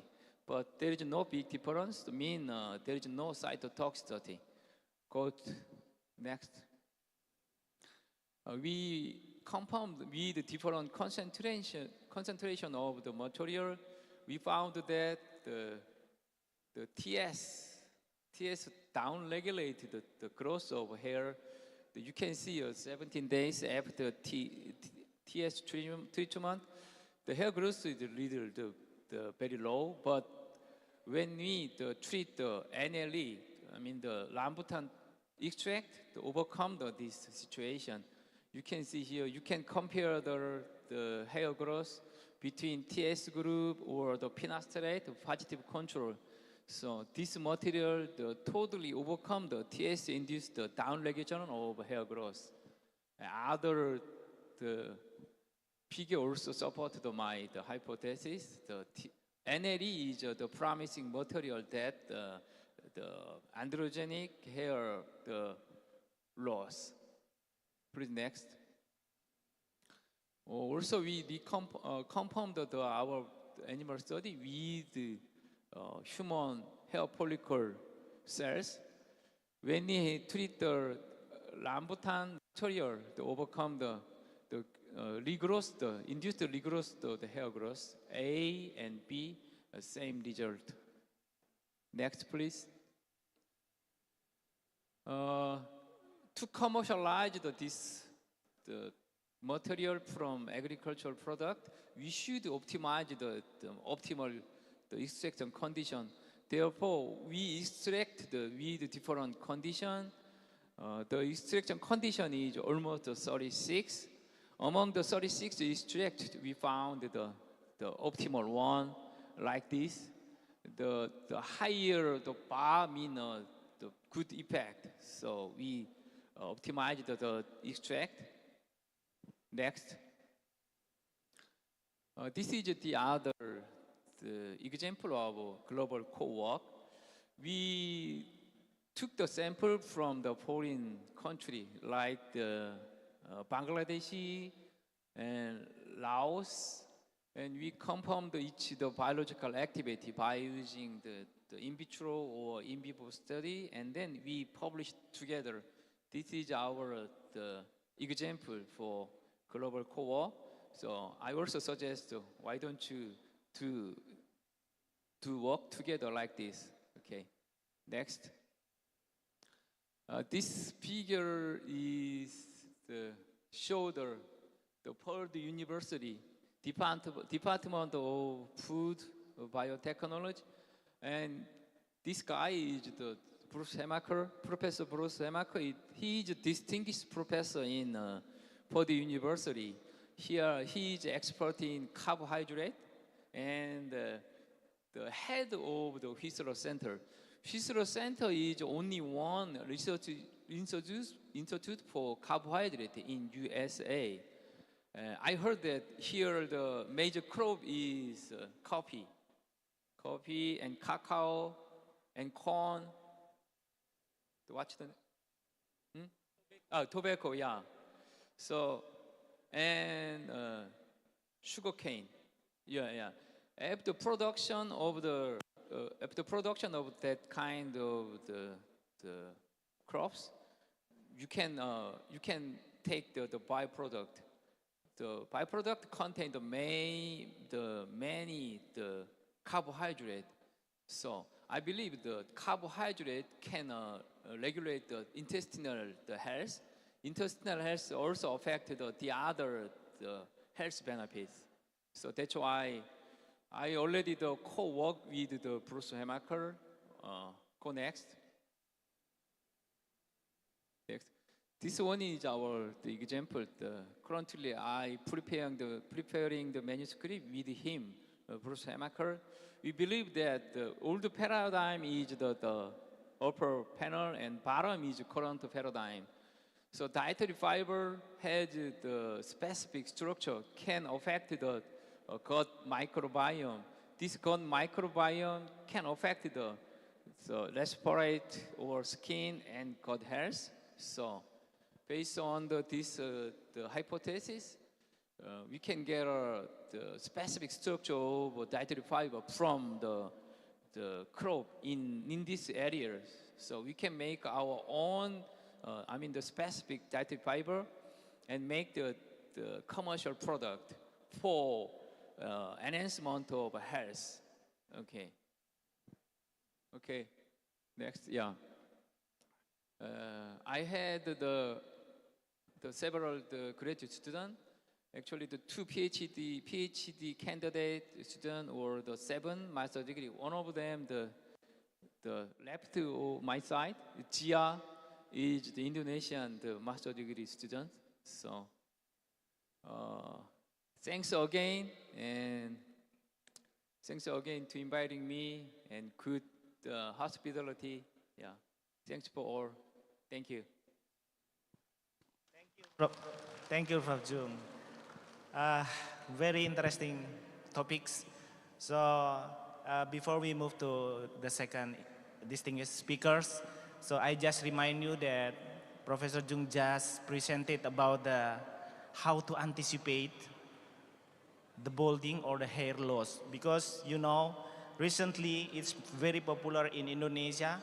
If somebody getting hair loss, they fly to Turkey and then hair implant.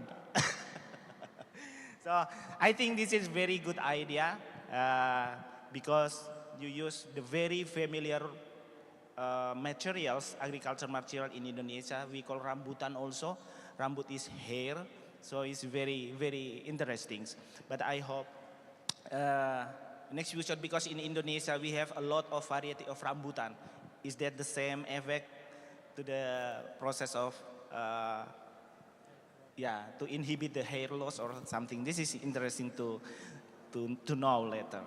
But we will have discussions. Okay. So I forgot something. So currently I negotiate with a big company in South Korea. They interesting to the rambutan to make the commercial health functional food in South Korea. So the cost is very expensive. If once I transferred my technology, patent to the company, so it can make the money, and should be they imported the rambutan from your country. So that's why I suggest this kind of work. Interesting. Yeah. I think in the future we hope there is a collaboration also, not only with the student but also with the university to develop the rambutan to prevent hair loss. Okay, thank you, Prof. Jung.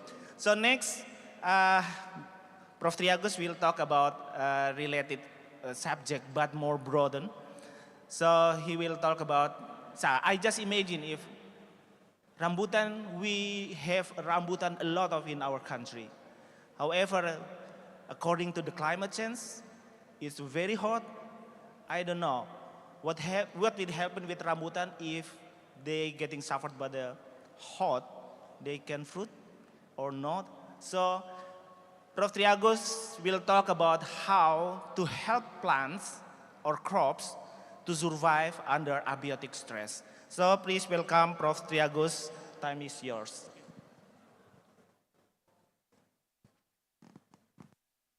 Bismillahirrahmanirrahim. Assalamualaikum warahmatullahi wabarakatuh.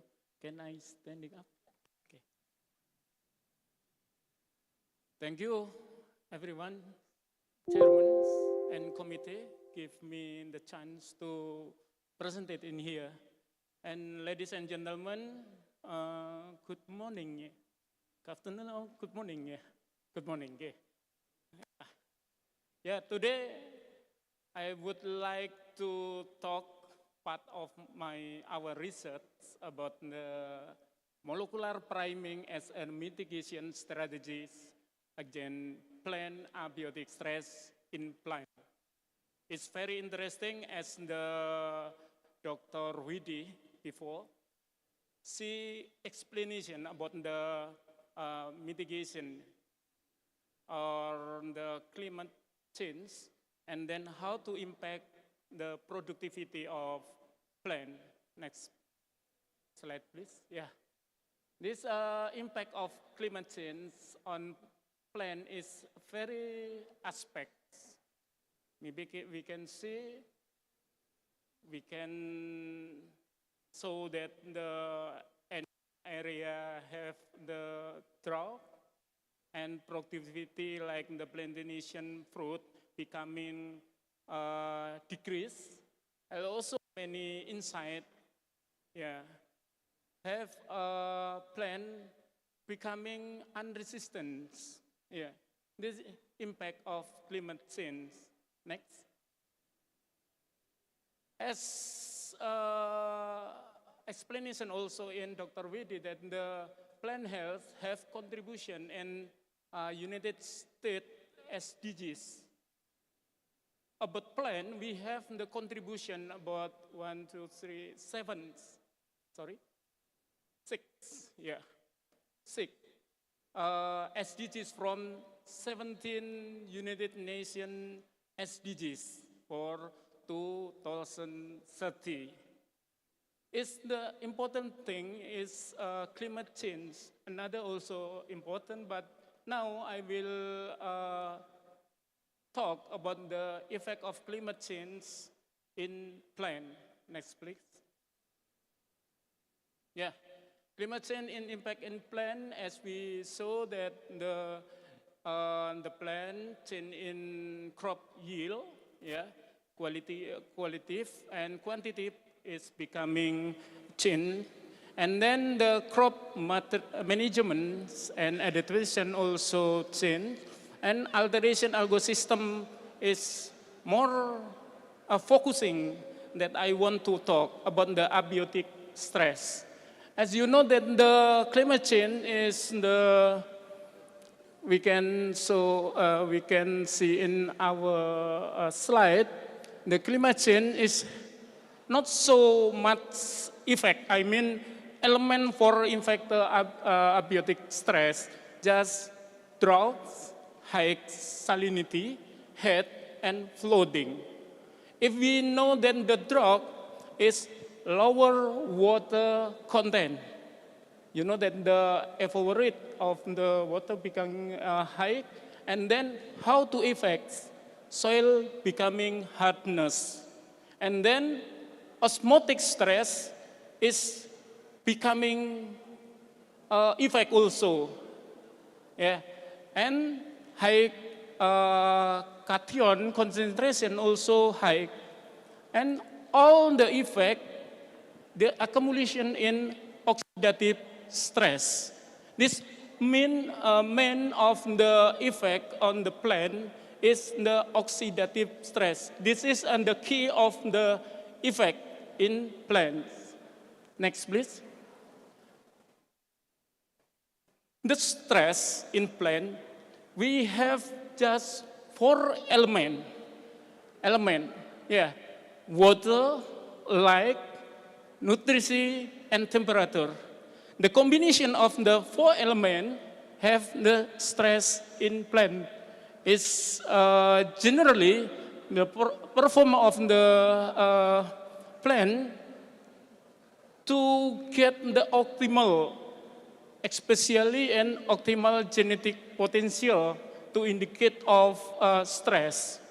And we can show also that the factor determination plan stress response, we can see the environmental stress, stress character, also effect in plant character. Also in plant have the response and result survival or death.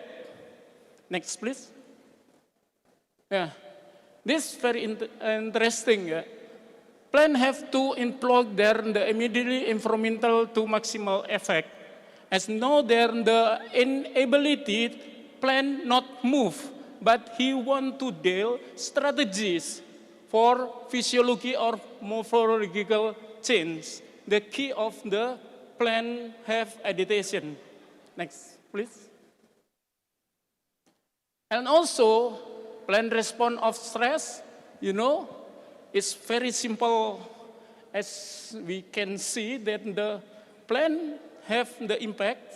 After that, stress recognition from the effect of the stress, and then continues the signal transduction. In signal transduction engine, we will result the modification of the protein. And the protein have alternation of cellular metabolic, and then we plant will be changed physiological development event. If plant can move or change in physiology and development event, he will still survival. If they don't make change in physiological and development event, the plant will be dead. These two options for the plant to adaptation with the abiotic stress. And then to study of the stress resistance, not only in metabolism, but we can firstly must be known the plant genome, after that transcriptonic, yeah, proteomic, and the last we must to know metabolomic. 3 steps of the process in plant, we have interact. One of them, we have interaction. Next, please. This our research to show how the effects of the drought and salinity.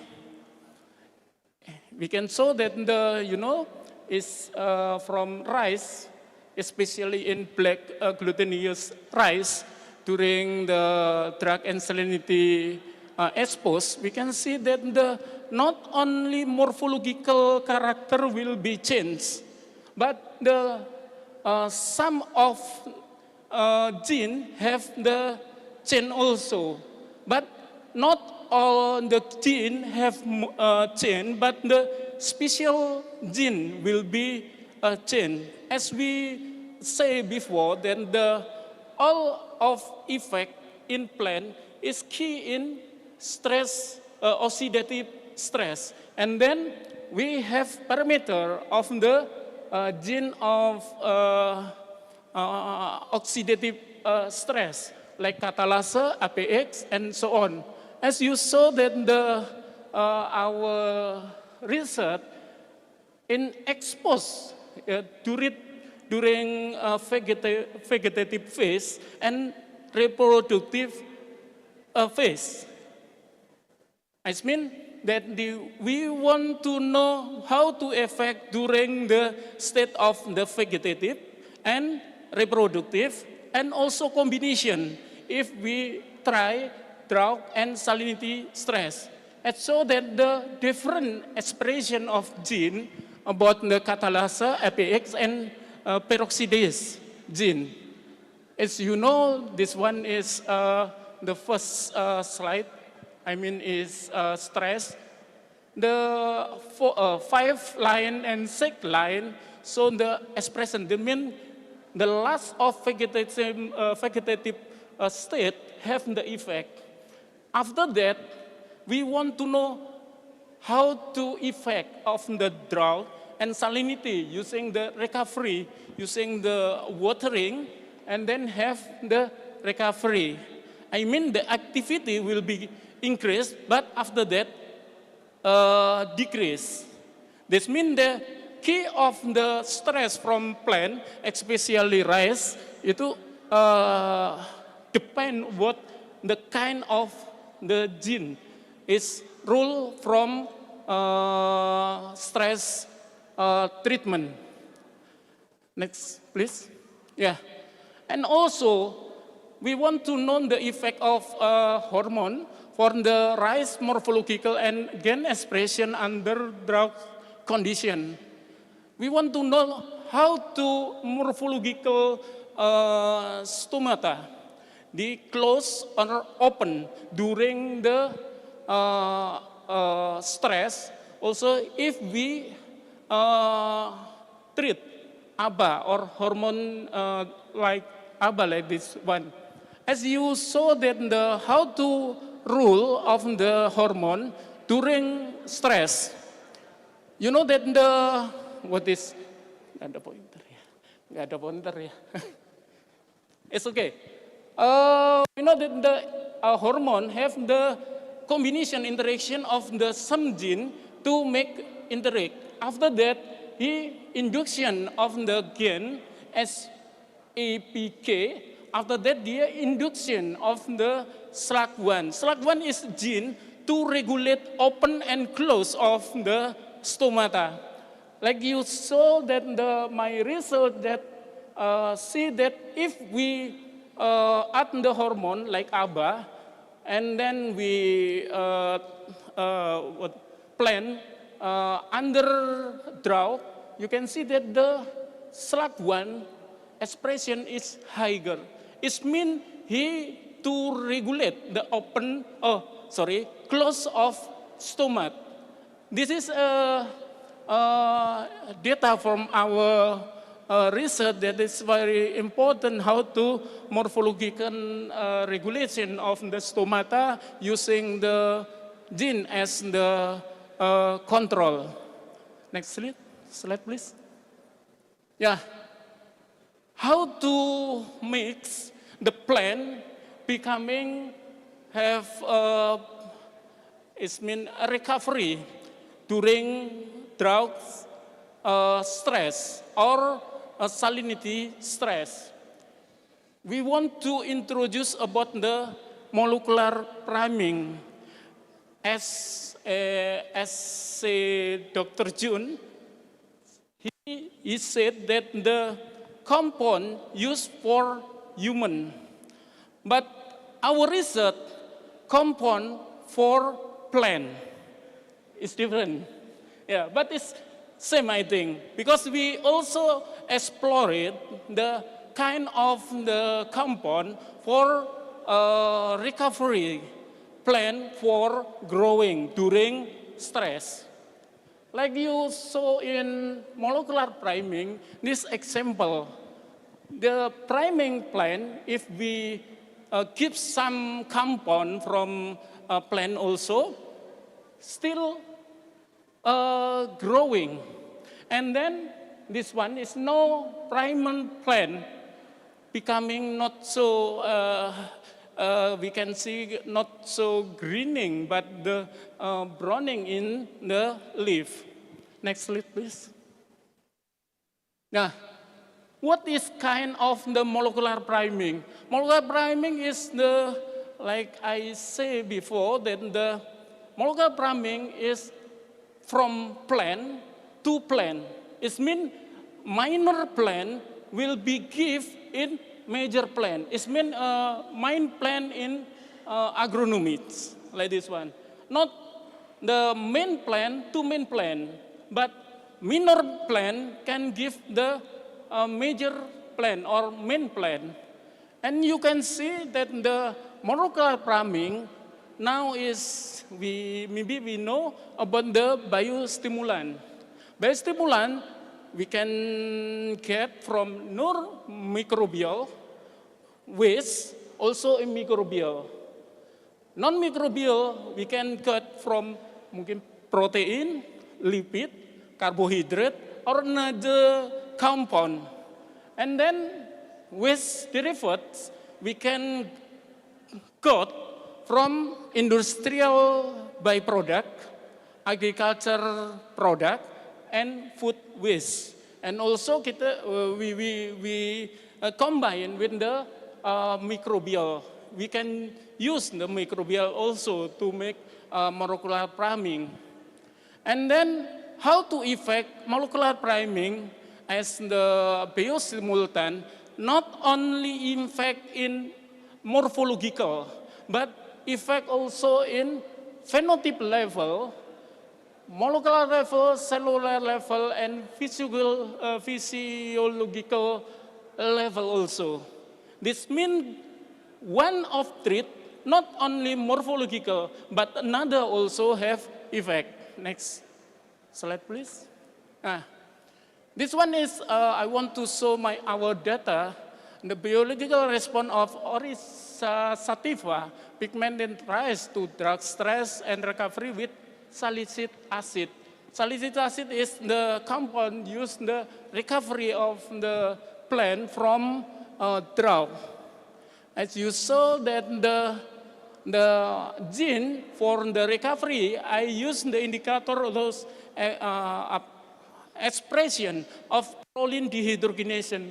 Proline dehydrogenation is a gene to produce enzyme to degradation of proline. As you know, the proline is osmoprotectant compound for plant to survive during drought or abiotic stress. Prof, do you have 2 minutes? Okay. Next, please. And also, we know the silica also have the physiological and effects and the drug during recovery. As you saw that the result in rice, this one. And then, next, please. Yeah. And also, strigolactone. Strigolactone is the compound from degrade from carotenoid. This one is very important, the strigolactone, because it's equal with the hormone. Yeah. The extract we can get from the strigolactone, and then we have the effects on the root growing, and then have the activity genetic molecular effect also. Next, please. Then also, we want to try how to biosimultan from the peptide. Peptide we can got from the peanut seed, and we extract, and then we got the protein, and then we treat the peanut plant also, and we got the peptide from peanut have the effect for recovery plant, especially to interaction of the microbe with the plant. Next. Next, please. What the future prospect if we study the molecular priming? It's very interesting. Next, please. This technology now we in our laboratorium for develop about the CRISPR-Cas9 to editing genomic. Like this one is step we use, and this one is a plasmid we'll use. And next, please. How to make some maybe plant? Actually, in our plant too high plant. We want to reduce the height plant using the modification how to stopping stricolactone using the CCDG 7 gene. This one is flow we can use. And next. Yeah, stricolactone is successfully to make the rice becoming high plant, and then we want to reduce the height of the plant using the genomic editing. Next, please. Yeah, the last. We want to say thank you our activities research, maybe from Japan, collaborate from Japan and also in Korea, and also our laboratorium. And then this one is our student. The upper is doctor program, the middle is master program, and the last is undergraduate program. And then also our research supporting from our university and from Ristek Dikti, and also from Gyeongbuk, also Gyeongbuk National University and Gyeongsang National University for international collaboration. Thank you very much for your attention. Okay, give applause to Prof. Triagus. Okay, so we have actually like 4 minutes for discussions. So if somebody have a questions, so I give opportunity to 1 or 2 persons who have a question. And the right side, do you have a question?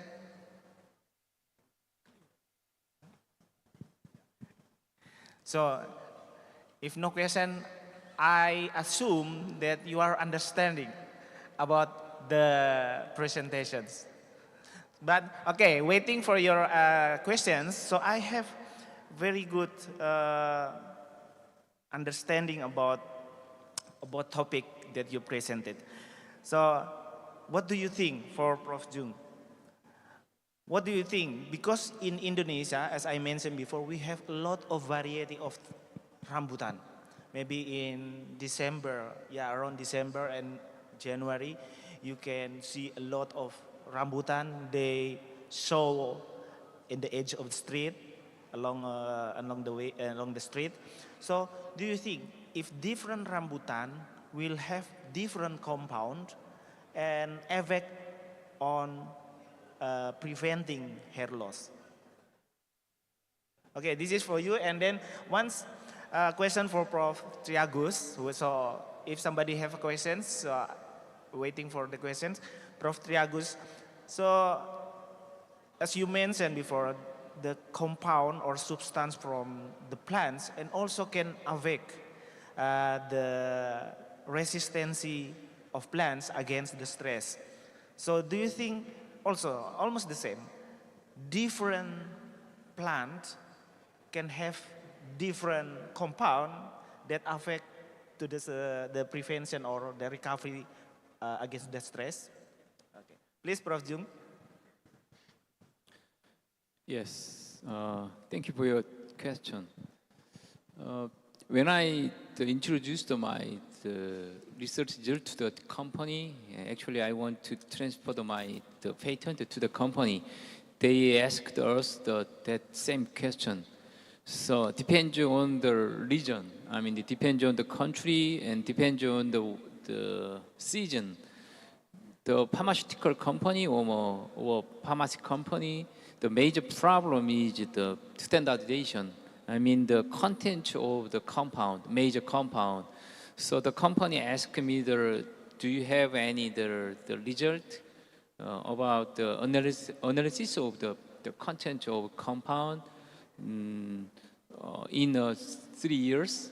So of course I don't have. So if we want to suggest our material is very good to health, you should suggest the beneficial result for the with animal or cell study, and we should prepare the analysis result too. different country and different season. Once we prepare that kind of result, we can come out the average content of the active compound. So next study is the validation of the active compound. Yeah. Okay. Yeah. Okay, interesting. So it's mean like, yeah, different region will be different. Yeah, okay. Thank you, Prof. Jung. So what about you, Prof. Triagus? Yeah, thank you very much. Very interesting question. Yeah, it's our research. We want to know the kind of the compound with the effects of the especially recovery plan from stress. If we take from crude, I said crude compound, as you know that the crude compound have the synergic or antagonics or another this one. It's very, very difficult to understand. The firstly must be isolated and how to effect one compound to plan. After that, if we got the information about the one of compound, we can modify what the kind of, what the purpose, what we do, like this one. Like this. So it's mean like plant itself has a lot of compound and one of each of them can neutralize each other. Okay, so to do so, to use the compound, so we have to use the single compound. Yeah, okay, thank you. I think we have one question from a participant online. So it is actually not only in this room, but there is also online. So please, organization, if you can show. Oh, okay, one in this room and one online, I think. So please, maybe in this room, the one questions. Okay, thank you. My name is Ika Sumantri from University of Lambung Mangkurat. My question is for Prof. 3 ya, kalau nggak keliru. Ya, Prof. 3, your presentation about drought resistant and change the resistance to the drought in rice is very interesting for me. But I am from animal nutrition. So do you consider that in another subsector, we usually use the rice straw as a feed for livestock? And we know that when we choose the rice straw for feed, usually we try to find the straw that easily to be degraded by the animal. So when they have more resistant, withstand with the drought, usually the nutrient and the digestibility of this nutrient is decreased. Is it one of your consideration in the research of the when you do the breeding in rice? Do you consider to the nutrition value of its straw? Yes, very specific question. Thank you, Prof. Yeah. Thank you very much. So, excuse me, what is your name? Ika Sumantri, Pak. Ika Sumantri. Yeah. Okay, Mr. Ika. Please, Prof. Thank you very much, Pak Ika. Lambung Mangkurat. From Lambung Mangkurat, ya. Oh, Kalimantan. Yeah, too far from here. Very interesting about the nutrition of the rice straw, yeah. If we use the nutrition for animal, yeah. Yeah. Actually, we don't consider about the nutrition about that. But as you know that my research, I think if the plant have the stress, especially in antibiotic stress, I think not so change so much the nutrition. Maybe we can know that the concentration is become high, but some maybe some compound also produce. Why the plant produce new? Because they have, as I explanation, how to adaptation of the plant during the stress condition. They must to change the physiological aspect to make adaptation. But it's a very small or the special compound produced to make adaptation of the plant. Especially is we know that how to plant have the survive. One of the compound like proline becoming increased or terreharus becoming increased or another. Not so all the nutrition or compound becoming change, especially maybe carbohydrate, lipid, and protein. Maybe protein say also because the proline have the increase like this one. But the content actually is not so change, but the concentration of the plant by dry material maybe becoming change. I think this is my opinion. Thank you. Okay, thank you, Prof. Triagus. Thank you, Pak Ika. Maybe because limitation of time, so unfortunately I have to stop these sessions because there is another sessions. However, I hope all speakers, you can provide a time after these sessions if somebody would like to or they are interested to your presentations, they will visit you and discuss with you. Is it okay for you? Yeah. Okay.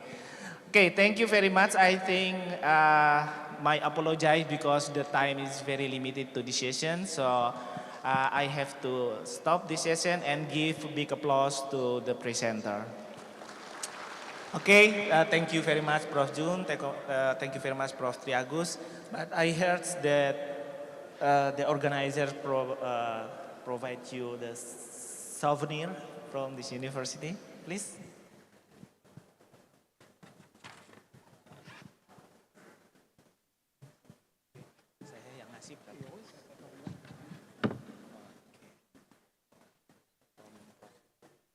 Okay, this is from our university. So I hope next year, if I visit you, I saw it on your table. Okay, thank you very much.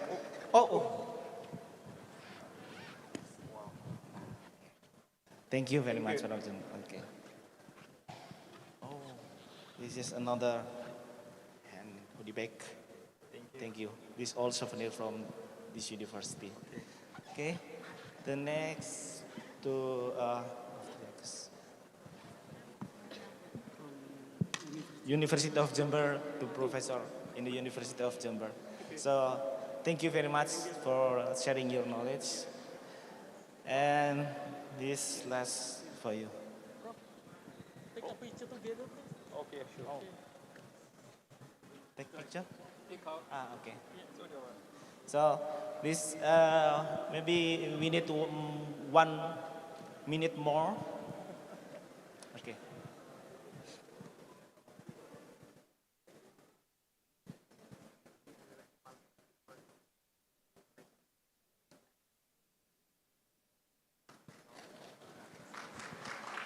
Okay, thank you very much, and please return to your seat, and thank you very much.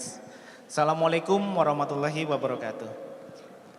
Let's give a big round of applause to Hadian Susilo Adi PhD, Song Kencong PhD, and Professor Triagus Siswoyo SPM Agriculture PhD for their valuable contribution to our conference.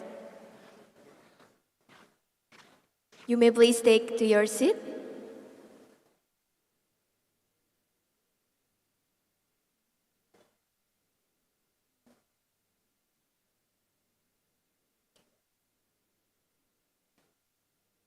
While waiting for the next presentation, I would like to remind for the ladies and gentlemen because we have coffee stall in the right side before we start the presentation.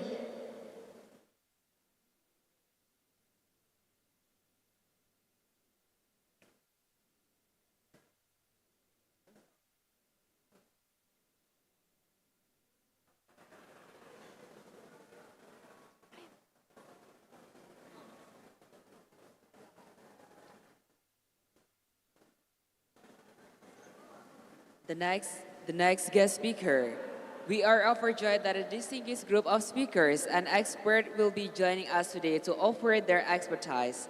So ladies and gentlemen, please join me in welcoming Abdullah Abdul Razak from Kargil, Malaysia, Professor Dr. Victor B. Asio, Visayas State University, Philippines, and Professor Paul Neville from Curtin University, Australia. We have the honor of having a superb moderator today with us to help us navigate these sessions, Murthy Mulyo Aji, PhD.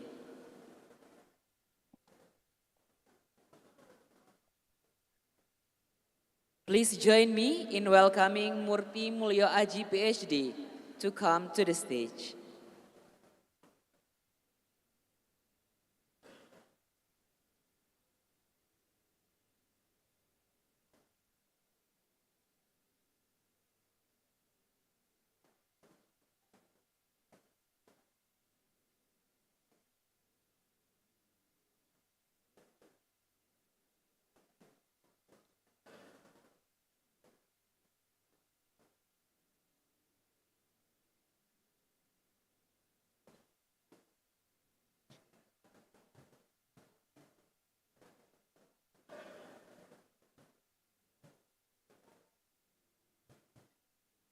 Mr. Johnny Aji, PhD, has already earned several degrees, starting from Doctor's degree of Philosophy, University of Queensland, Australia in 2011, Master's degree in Rural Management, Curtin University, Australia in 2001, and Bachelor degree in University of Jember, Indonesia in 1992, and having an interest in doing some research, especially about agribusiness field. And have already experiencing doing some research, starting from strategy for increasing supply chain, resilience red chili in East Java, analysis of institutional performance of sugarcane farming and people's tobacco in Indonesia, and internal institutional capacity strengthening model supporting the farmer independence process, and have already do some publication about article journal starting from 2023 until now.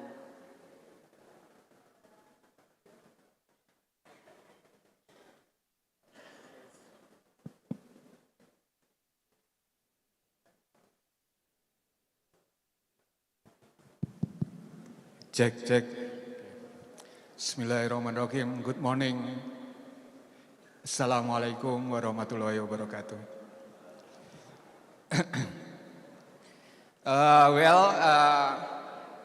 I'm alone here actually.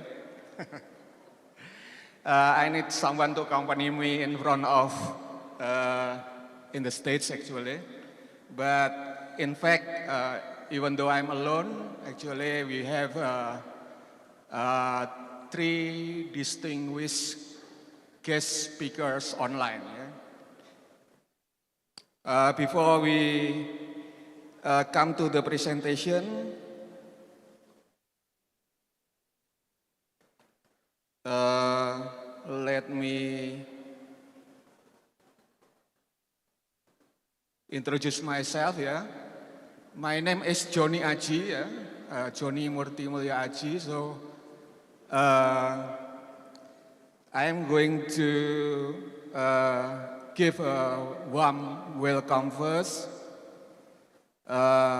for all of the participants of this conference, the International Conference on Agriculture Life Science, ICALS 6 2024.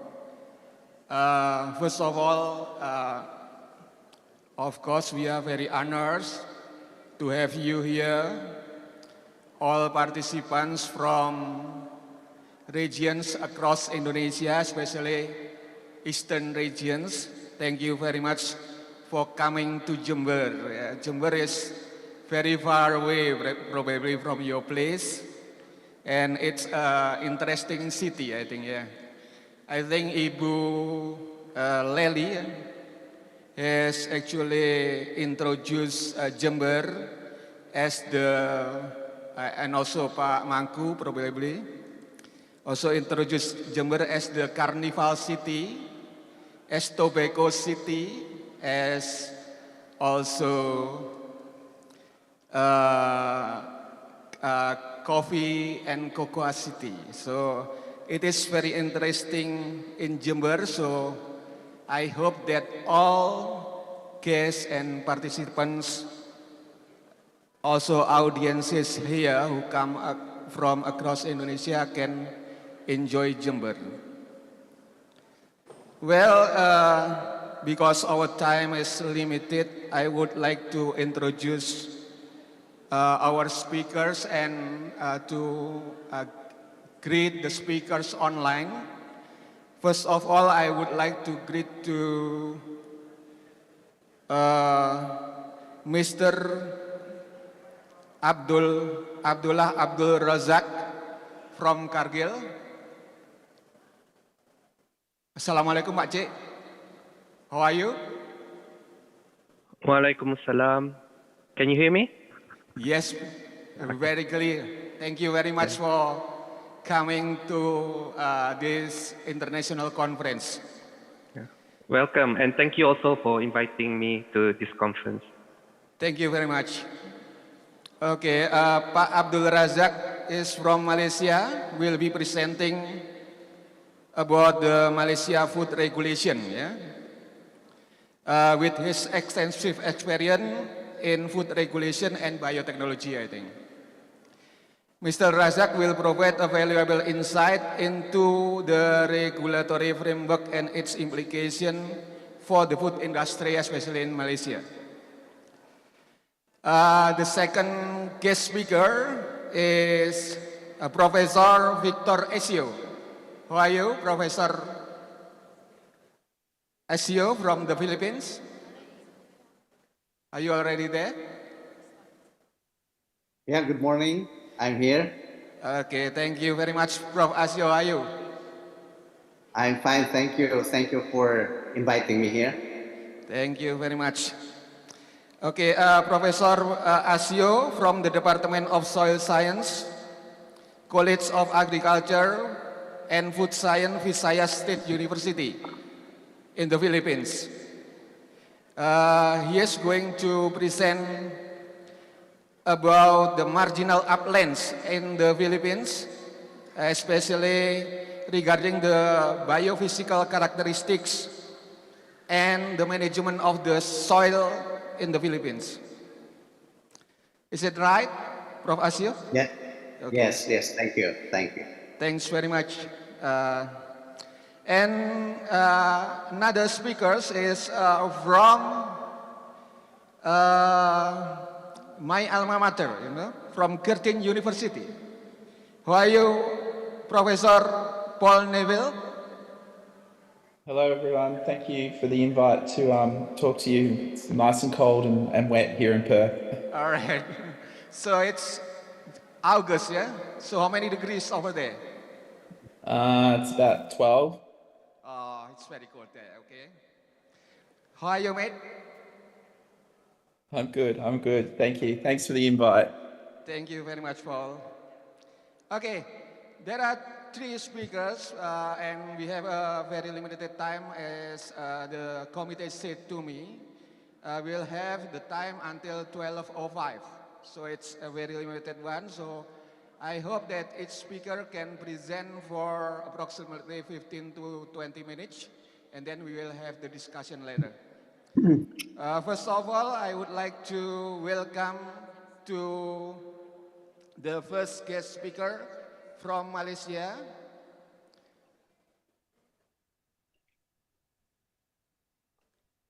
To Mr. Abdullah Razak from Kargil, the time is yours. Thank you. Thank you, moderator. Okay, hi, assalamualaikum and good morning over there. And thank you for the invitation for this seminar. Okay, for today's, I've been invited to provide or to share from the regulation perspective and practice in Malaysia. So I'm going to talk about the Malaysia food regulation, labeling for foods and food ingredients obtained through modern biotechnology. Okay. Uh, if the slide already been shared, been presented.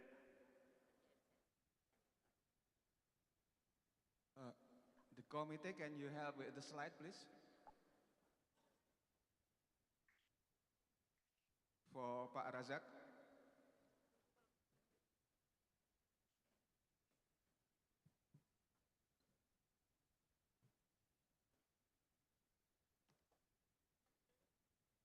Okay, it's coming now.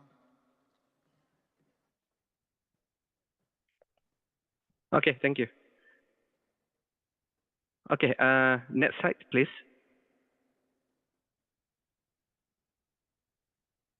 Okay, just to give you overview on the biotechnology regulation in Malaysia. So we actually have two ministry that oversee about the GMO labeling in Malaysia. And the first ministry we call as a Ministry of Natural Resources and Environmental Sustainability. And under this ministry, we have a Department of Biosafety, which oversee and also enforce on the Biosafety Act 2007. And in the Biosafety Act 2007, it stipulate about the requirement of the mandatory labeling for genetically modified products.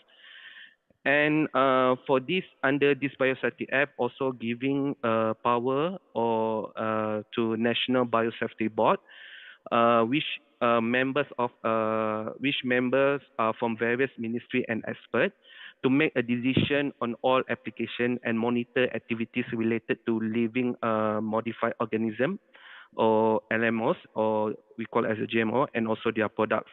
And so far, under National Biosafety Board, we have like approved 61 GMO and LMO events in Malaysia.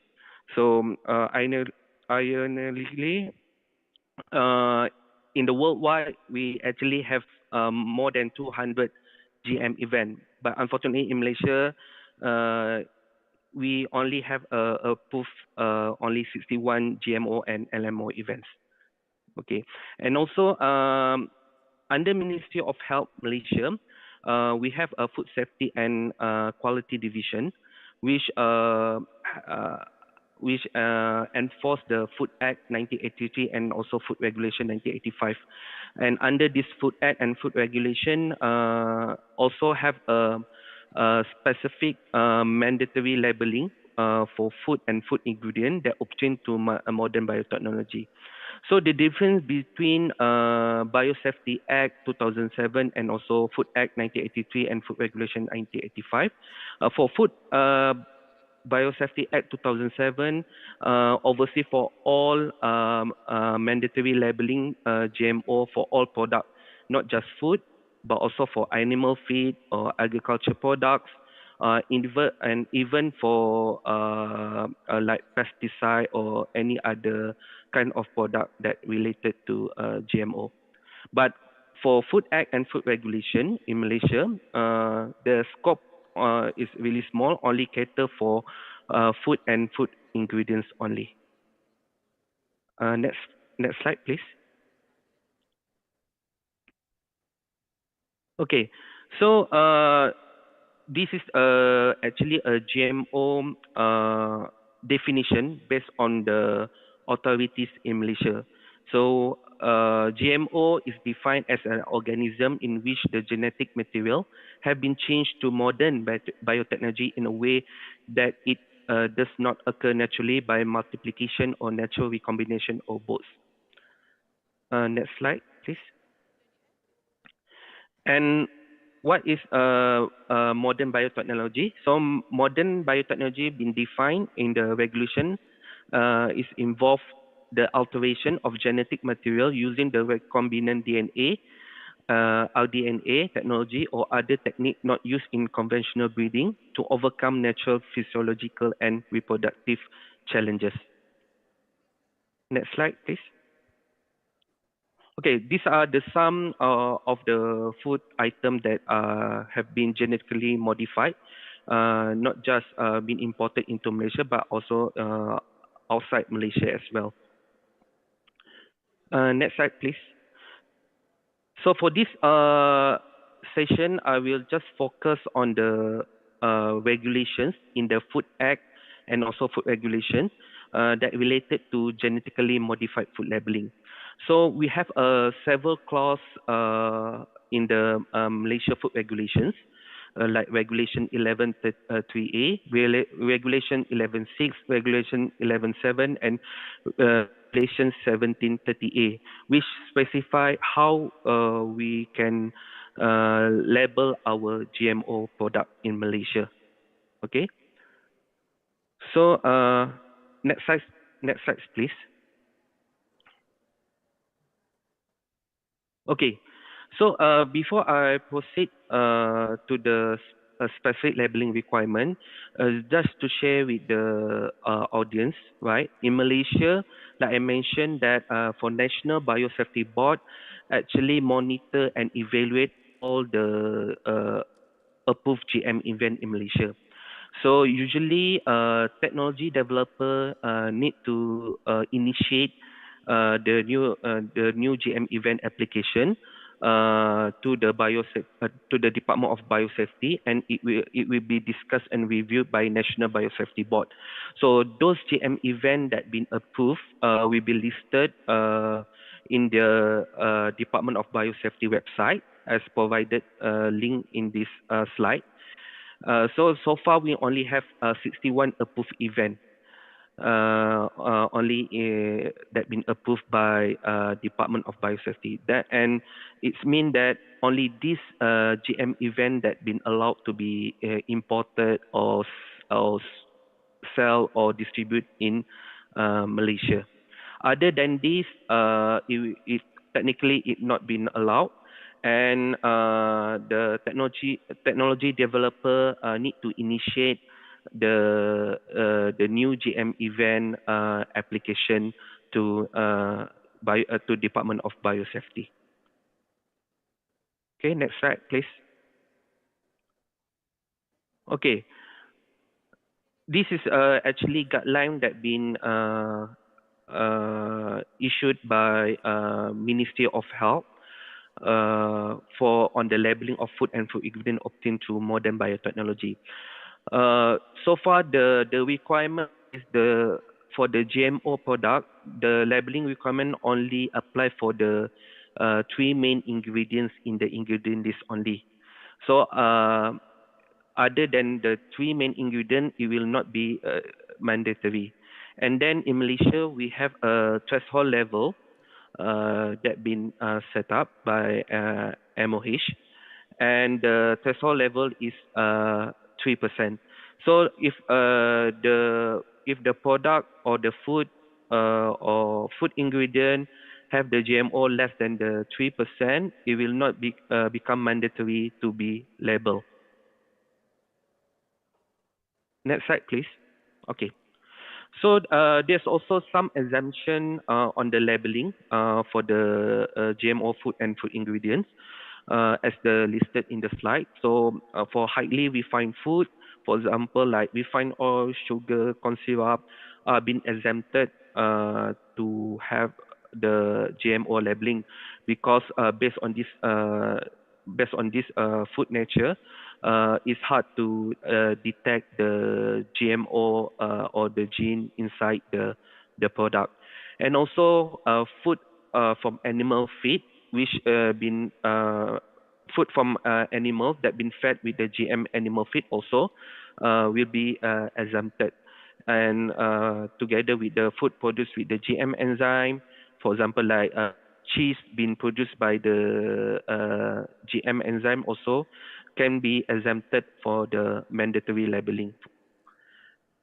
And also included with the processing aids and also food products from the fermentation using the genetically modified microorganism also will be exempted. But there will be no exemption if the food and food ingredient contain or consist of a product from a gene derived from animal or substance that may cause hypersensitive or known as allergen. Next slide. Okay. Okay. Then there's also the another requirement which stipulated by Ministry of Health Malaysia, where there is no exemption of labeling for highly refined food with altered characteristic. So what is the meaning by the altered characteristic means? So first is if the high refined food, the genetic modification had significant alter the composition or nutritional qualities compared to the existing counterpart non-GM food. And another requirement is for the highly refined food, if the intended use of the GM food is different to the existing counterpart of non-GM food. With this, if you are meeting this altered characteristic for the GM food, for the highly refined food, it will not be given the exemption for the GMO labeling. So it means that it need to have a proper or maybe GMO labeling. Okay, next slide. Okay, this is the actually the example how in Malaysia we need to do the labeling, the GMO labeling. Okay, so as mentioned just now, if the gene derived from animal, right, it is mandatory to mention or to declare the origin where the gene is derived from. For example, like if the gene derived from fish, so in the label, on the label, we need to declare the word gene derived from the fish next to the ingredient, next to the GMO ingredients. Next slide. Okay, and this is example how to the labeling for the gene source of derived from the hypersensitivity ingredient. For example, like that GMO have the gene derived from nuts, right? There need to be a statement on the label mention that the gene derived from nuts. Okay, next slide. Okay, okay. This is on the GMO product, a normal GMO product, right? That compose or contain the GMO. Okay, so there should be a word genetically modified. For example, like in this case, the soy flour are being derived from the GMO soybean. So it need to mention that genetically modified soya bean next to the soy flour. 2 minutes left, Pak Razak. Okay. Okay, thank you. Okay, next slide. Okay, this is example for the single ingredient. The requirement is to state on the principal labeling the word the genetically modified corn, and if it's a gene derived from animal or hypersensitive, also need to declare on the main panel. Next slide, please. Okay, this is a guidance or guideline for the multi ingredients, right? Example can be shown in the next slide. Move to the next slide, please. Okay, this is example how in Malaysia we need to declare the front panel is a mandatory to mention the word genetically modified ingredient, right? Contain genetically modified ingredient on the front panel, and then on the back panel in the ingredient is also need to indicate which ingredient that derived from the GMO. Okay, next slide. Okay, this is for the loose item or bulk item that sell in the retail. Also, we need to declare the word genetically modified. For example, like potato at the on the selling material or the advertisement. Okay, next slide. Okay, this is just example how the labeling looks like for the food product that contain the GMO. Okay, the last slide, please. Okay, this slide is a touch about the non-GMO claim. Okay, so in Malaysia, there's a specific regulation that mentioned that about the non-GMO claim is actually not allowed because it can give doubt about the safety of the similar product. So the non-GMO claim is not allowed to be put on any product and any food product label. Okay, that's all. Thank you. Thank you, Warozak. It's very interesting presentation, I think, yeah, about the regulation of the GMO products in Malaysia.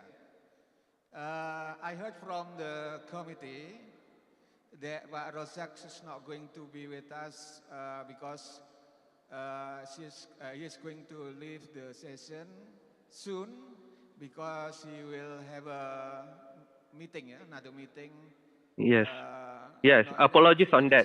Okay. So if you have any question, I think the committee can email to me separately so I can answer the question. How about one question, Pak Rozak? Yes, please. Okay. Do you have any question from the audience? One? Okay, Pak Triagus from Triagus, please. Time is yours.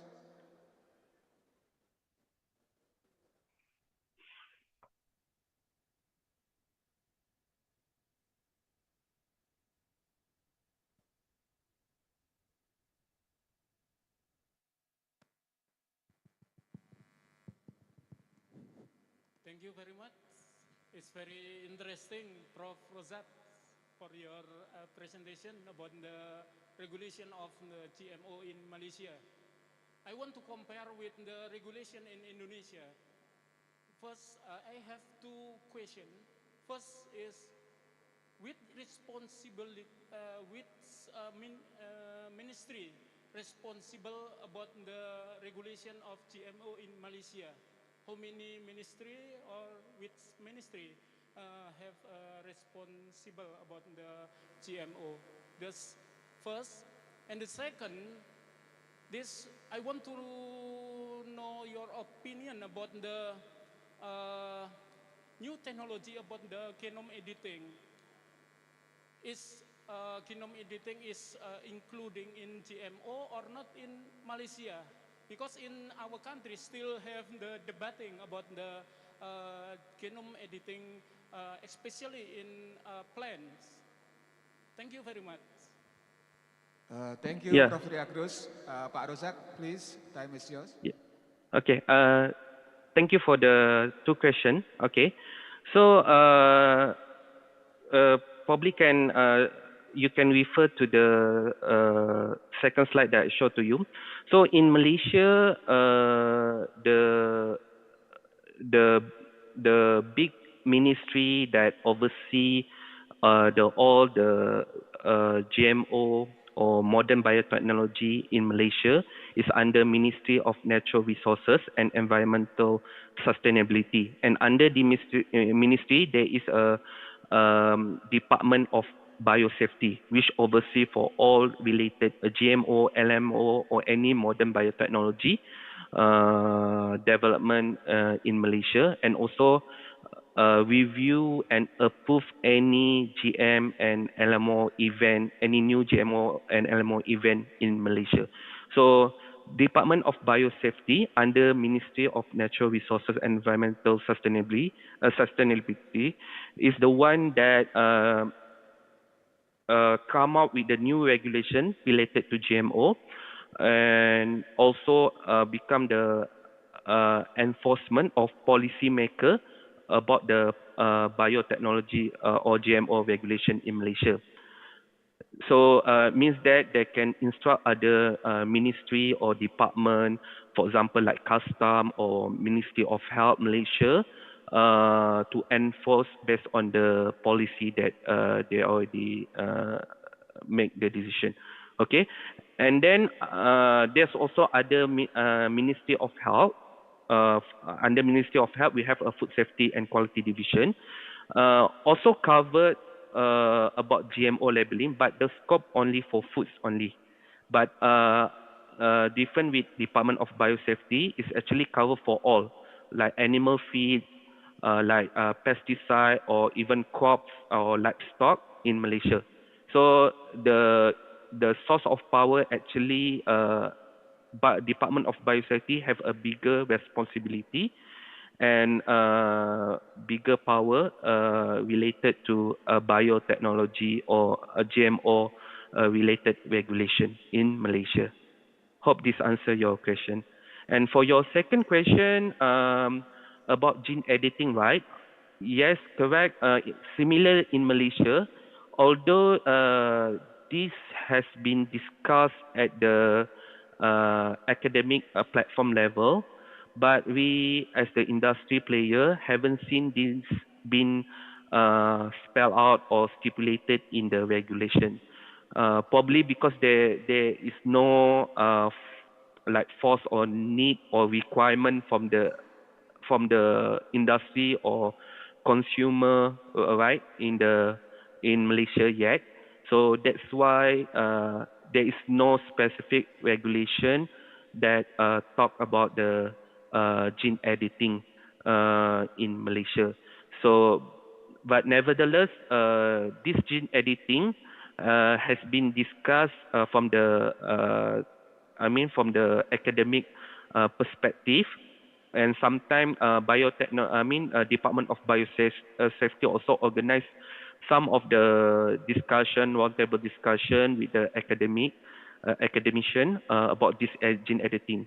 But it yet to be enforced or mentioned or stated in the current Biosafety Act or regulation in Malaysia.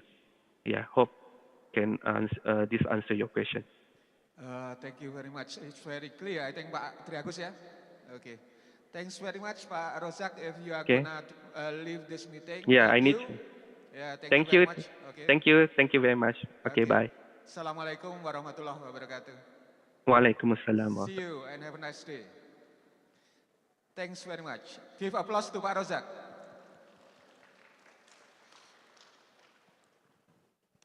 Okay, thanks very much Pak Rozak. And our next speakers is Professor Dr. Victor B. Esio from the Philippines.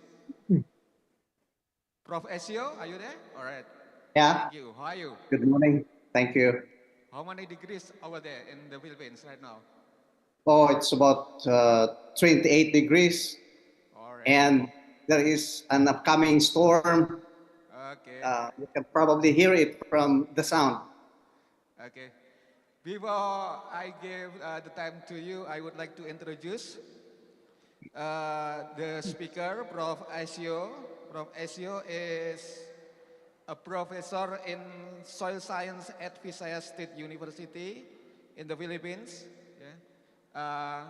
Could you please show the bio?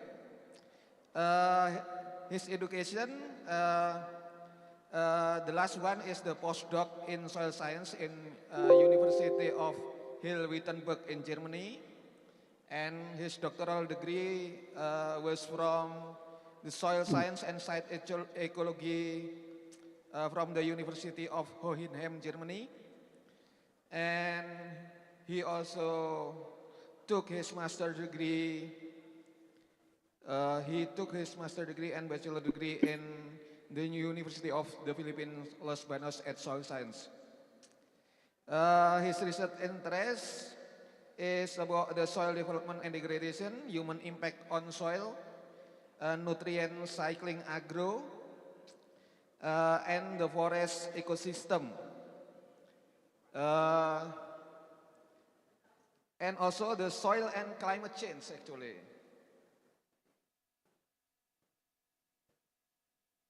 And today, as I said before, Prof. Esio going to address a very interesting topic about the marginal upland in the Philippines, especially in terms of the biophysical characteristic and its management. Professor Esio, 15 minutes time is yours. Thank you. Thank you very much for inviting me here. I'd like to greet the officials of the University of Jember, the organizers, and of course the distinguished resource persons, lecturers, and the participants. Hello, good morning, good noon to all of you. Good morning. Can you please show my PowerPoint, my slides?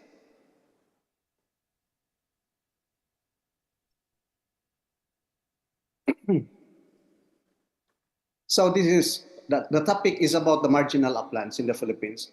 Marginal uplands are actually the problem uplands in the Philippines. In the last 2 decades, our research groups in the university have done a lot of research on the characterization and the management of these problematic uplands in relation to food security and to minimize environmental degradation. So this is what we have done, again, in the last 2 decades, and I'd like to share with you some of the highlights. Next, please. This lecture is based on an upcoming paper, which will appear in the book to be published by Elsevier next month, Natural Resources Management.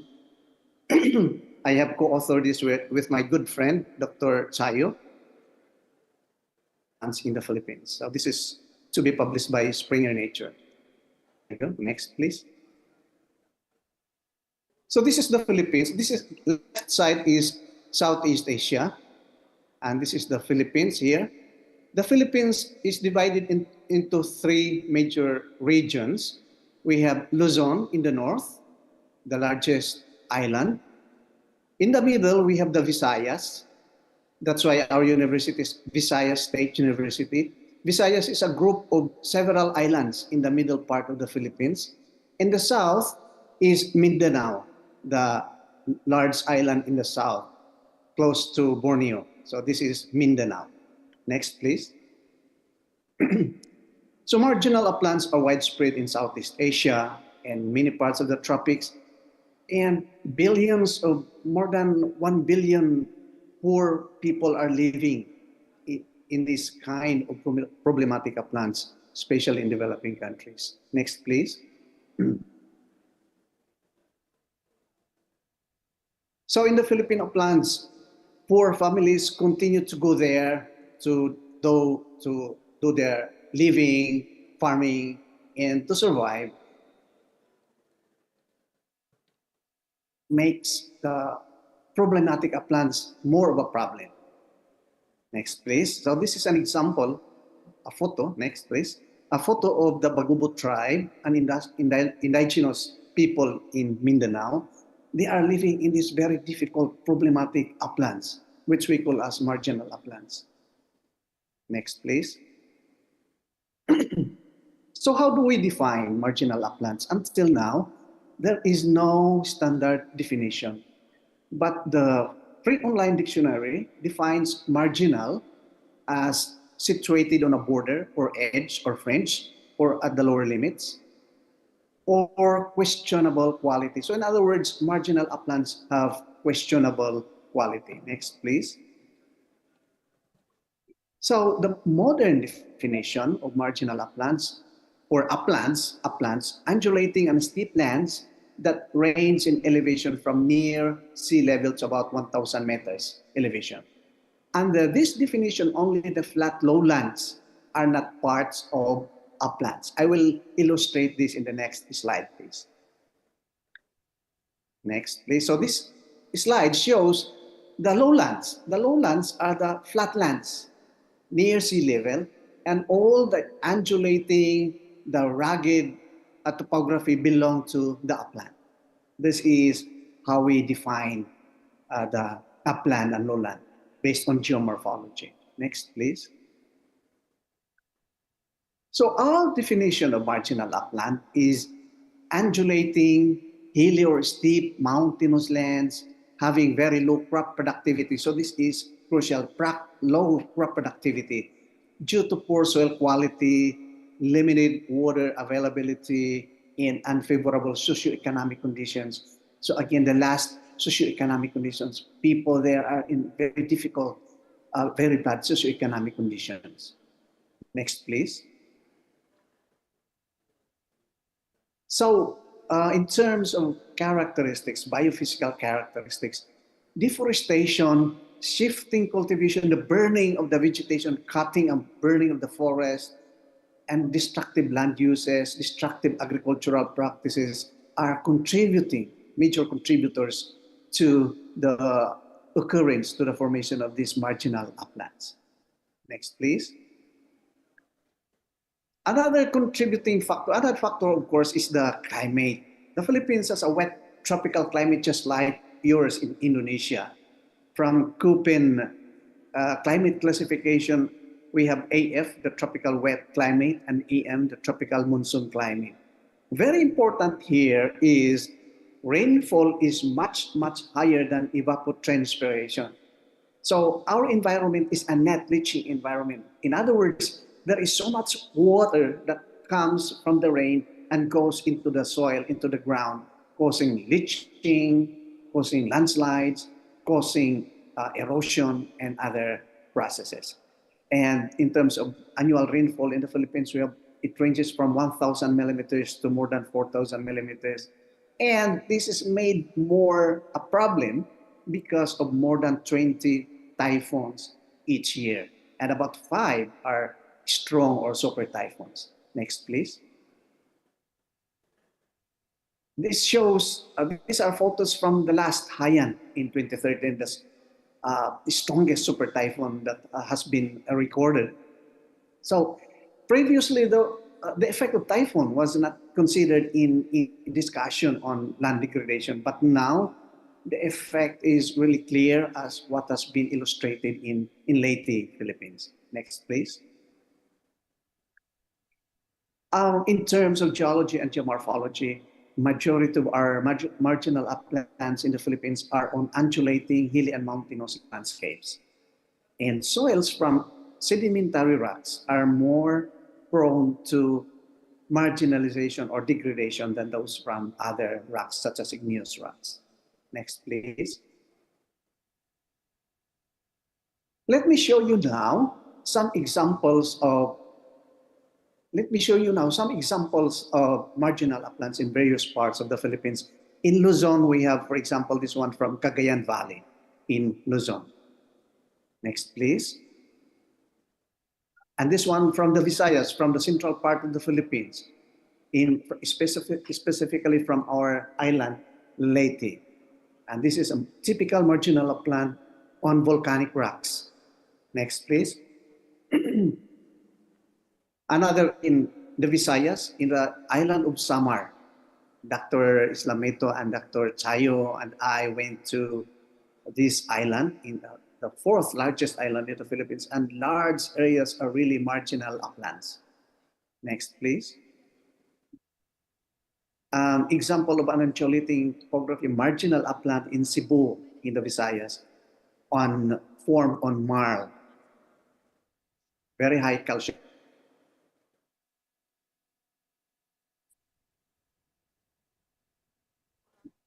Next, please. This one from Mindanao, from the province of Bukidnon, typical marginal upland. And this is used for various crops, vegetables, and other crops. Next, please. And I think this is the last slide for the on marginal uplands, photos on marginal uplands. This is also from Bukidnon in Mindanao. Next, please. In terms of vegetation in marginal uplands, the common plant indicators or common species of plants that can be found include Imperata cylindrica, this is cogon grass, Saccharum spontaneum, Psidium guajava, Paspalum conjugatum, Melastoma malabathricum, Pterygium aquilinum, Lumia balsamifera. I have photos of these trees, plant species. Next, please. So these are photos, probably they look familiar to you because I think they are also found in Indonesia. Example, of course, Imperata cylindrica, Spontaneum, Saccharum spontaneum, and others. Next, please. Sorry, Prof. Asio, another 2 minutes, please. Pardon? 2 minutes more for you. 2 minutes. Okay, yeah. Okay, so next, please. And for soils, they range from insectisols to old soils, altisols, and oxysols. So next, please. Just to show you some pictures of these marginal upland soils. Next, please. And in terms, just to show you some characteristics, acidic to alkaline, generally low organic matter, low total nitrogen, to low available phosphorus and others. Next, please. Next, please. Next, please. So the major soil degradation process is soil erosion, as shown by these photos. Next, please. Next, please. Next, please. Next, please. For sustainable management, of course, agroforestry, probably you are familiar with agroforestry, land use system involving trees and crops. Next. Agroforestry as typical SALT, sloping agricultural land technology. Next, please. Integrated nutrient management. We have done a lot of research on integrated nutrient management, showing that chicken manure plus inorganic fertilizers could be very effective on the marginal uplands or degraded altisols. And next, please. And for andisols, the young volcanic soils. Next, please.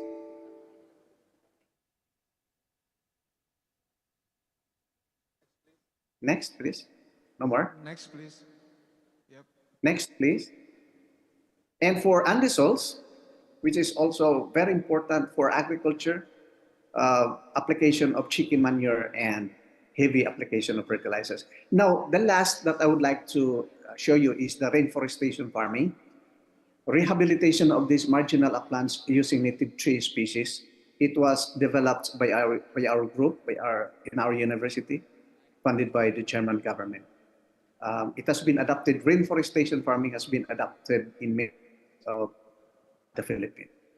I think that's all. Thank you very much for listening, and I hope I can answer some of the questions later, or maybe, yeah. Thank you very much. Thank you, Prof. Axio. Give applause to Prof. Axio. Okay, very interesting talk from Prof. Axio. It's quite similar, yeah? The situation in the highland or the upland Philippines and Indonesia, I think it's very similar, and it's going to be interesting. Professor Axio, are you available to stay with us until the next presentation? Is it okay? Unfortunately, I am on travel right now, so I just... Can you take one question, please? Yeah, just one question. Okay. Yes, please. Okay, Bapak Ibu yang online, probably do you have any question for Prof. Axio? Is anybody online having a question for Prof. Axio, or from the audience here? Maybe do you have any question for Prof. Axio?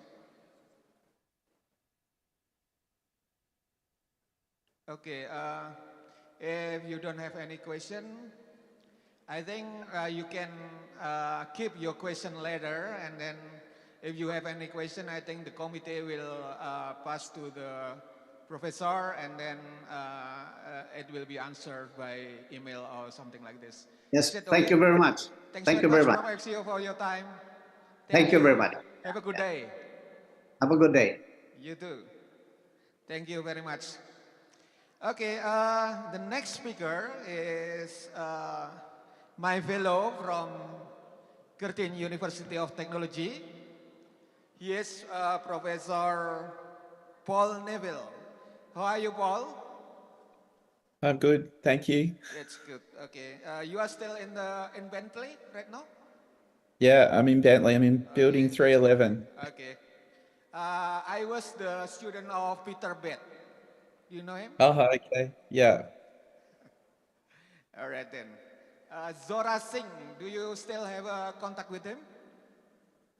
No, I don't. I was at UWA before here. I haven't been here for too long. Okay. Because our time is limited, I would like to introduce Prof. Paul Neville, PhD, from Curtin University. Paul is the Associate Professor, School of Molecular and Life Science at Faculty of Science and Engineering, Curtin University of Australia. His education is postdoc in conservation genetics at Kings Park Botanic Garden. And then he took his Doctor of Philosophy in Environmental Science at the University of Melbourne, Australia from 2005 to 2010.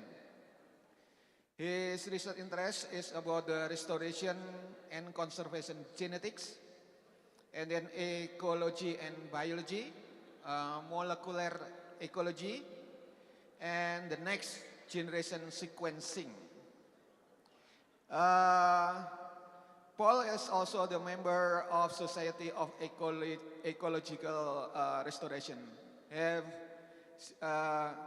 then he has many publications. I think you can access the publications of Paul in the website of Curtin at www.curtin.edu.au. Okay, thanks.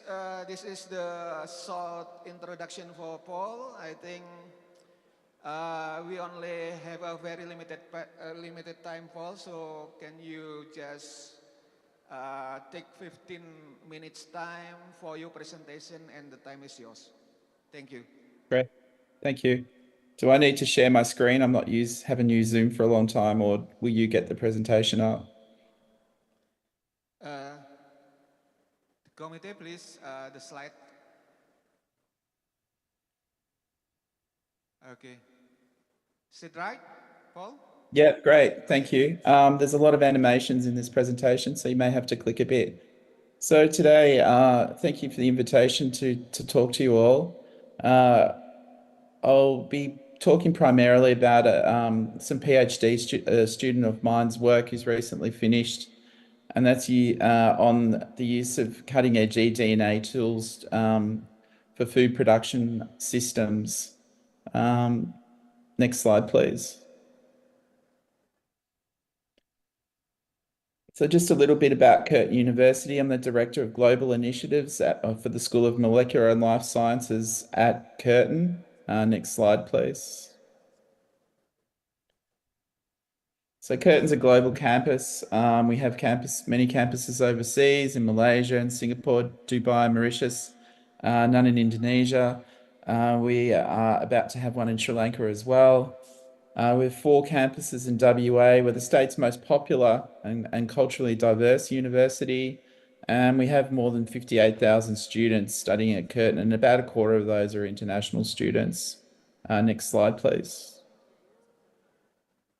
So we're one of the top ranked universities in the world. We're in the top 1%. We have a 5-star plus rating for all aspects of tertiary education, including teaching, research, facilities, innovation, and inclusiveness. The recent Australian research rankings were rated 95% or above for research excellence in many fields, and graduate surveys found that we produce the best graduate students in Australia. Next slide, please.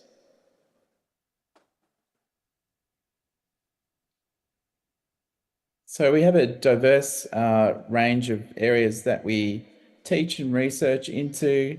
Of focus to you guys is agriculture, environment, and sustainability.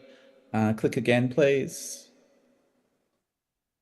So Molecular and Life Sciences has undergraduate teaching and also postgraduate masters and PhD courses in ag science, environmental science, chemistry, and also food science. Next slide, please. So I'll just get to what I'm talking about today, the science. So most of you will be aware that there's global pollinator declines, decrease in insect species in Europe by up to 50% in the last few decades. And click again, please. And massive declines in bee species in North America. So we've got a massive issue with declines in pollinators, and this is because of the use of pesticides. Keep clicking. Invasive species like varroamite, which destroys beehives. Next click. And also changing climates, all impacting invertebrate species. Next slide, thanks. So we want to use eDNA to monitor these invertebrate communities. So you can just keep clicking through this one. I'm not sure how familiar you are with environmental DNA, but all organisms shed DNA into the environment, whether it's a human, a dog, an insect even. And we can detect the footprints of an insect on a flower.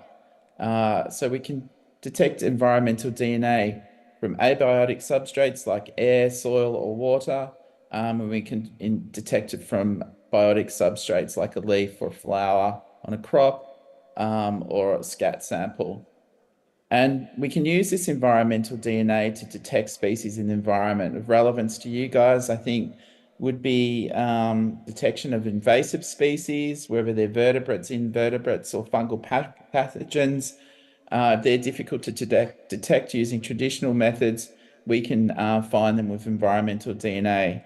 We can also look at the impact of agricultural systems on biodiversity, and also biodiversity impacts on your agricultural sector. And we could also use it in food regulation, for example. I think it was Abdullah talking earlier.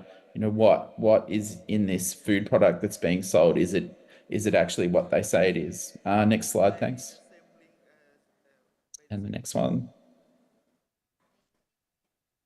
So why were we looking at avocados and eDNA in this project? Click, thanks. Just click maybe 4 times. Yeah, that's great. So we want to look at spatial variation in pollinator cohorts. So many of our food species are insect pollinated. Talked about insect decline. So who's going to do that pollination work for us? We need to know what's pollinating our crops. And we need to know whether those pollinators are wild pollinators or managed pollinators like honeybees in Australia. And we also need to look at the effect of biodiversity, so surrounding forests or on our pollinators. Are they homes for pollinators that they can use and then go and do their pollination for work in our crops? And we really wanted to look at environmental DNA. Will it work for this? Okay, next slide, please. Yeah, keep going.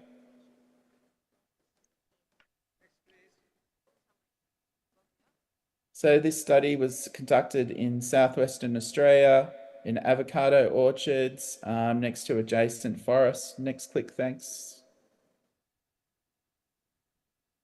And that's what an avocado looks like, orchard looks like. It's got a weed understory, that one, and the other one doesn't. It's all been mowed. Next slide, please.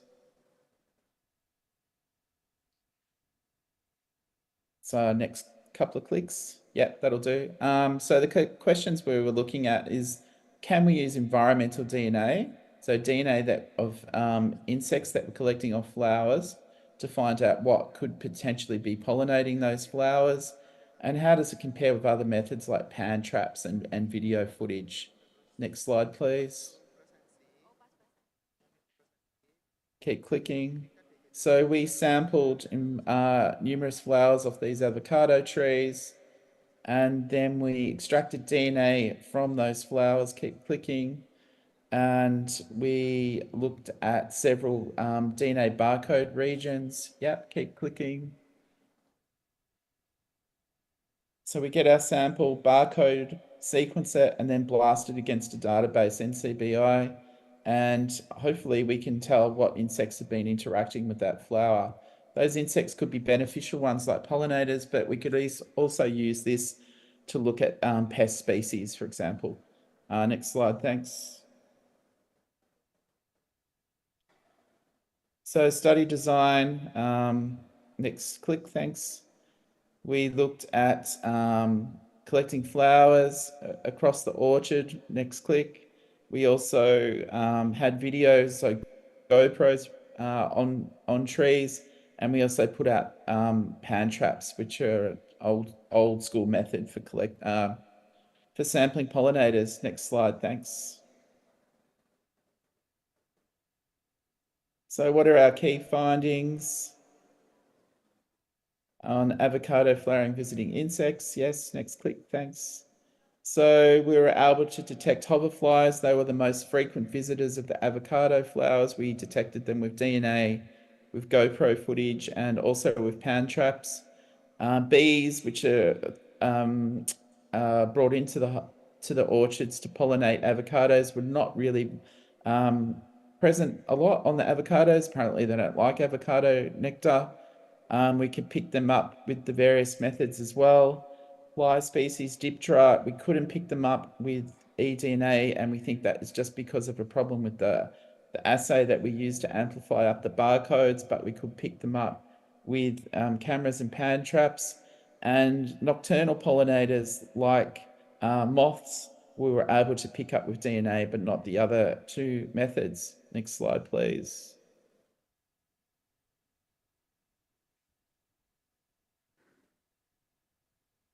So we'll just race through this one quickly. You can see that we found comparable levels of diversity for the three methods. One of the benefits of eDNA is that you don't need someone to sit down and identify all the specimens of insects or plant species in a mixed sample, for example. So it worked quite well for all arthropods, comparable to the other methods. Didn't work so well with Diptera, and we talked about that because of the assay. We just need to tweak the assay. And Hymenoptera, and also another case where we need to tweak the assay. Next slide, please. So the outcomes from this project, question 1 that we answered, yes, we can pick up vertebrate species with environmental DNA, so that gets a big tick. How did it compare with the other samples, other sampling methods or survey methods? Yes, it worked quite well. It was quite comparable, but some ways, for some taxa it was better, and for some other taxa not so good. But that just needs a refinement of the methods. Next slide, please. You still have 2 minutes, Paul. Okay. So for the next study, we're looking at temporal and spatial variation in avocado flowers visitors. So does it vary time or space? Next slide, please.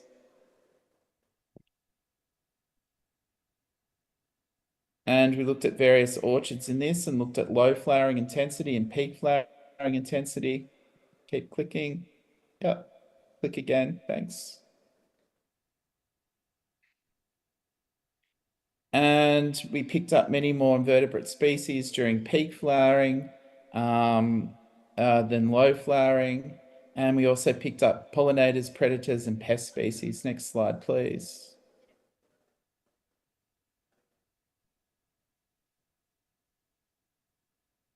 We'll just click through that one. Yeah, just go to the next slide, thanks.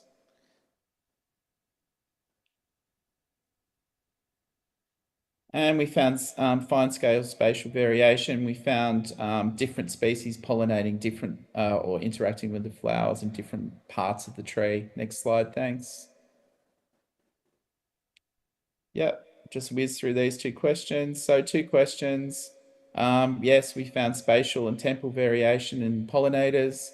And we also found, question 2, I didn't get time to cover this, that we were more likely to detect larger insects with environmental DNA than smaller insects. Next slide, thanks, to finish up. So great to speak to you today. We're quite keen, Curtin University, to grow our collaborations in Indonesia.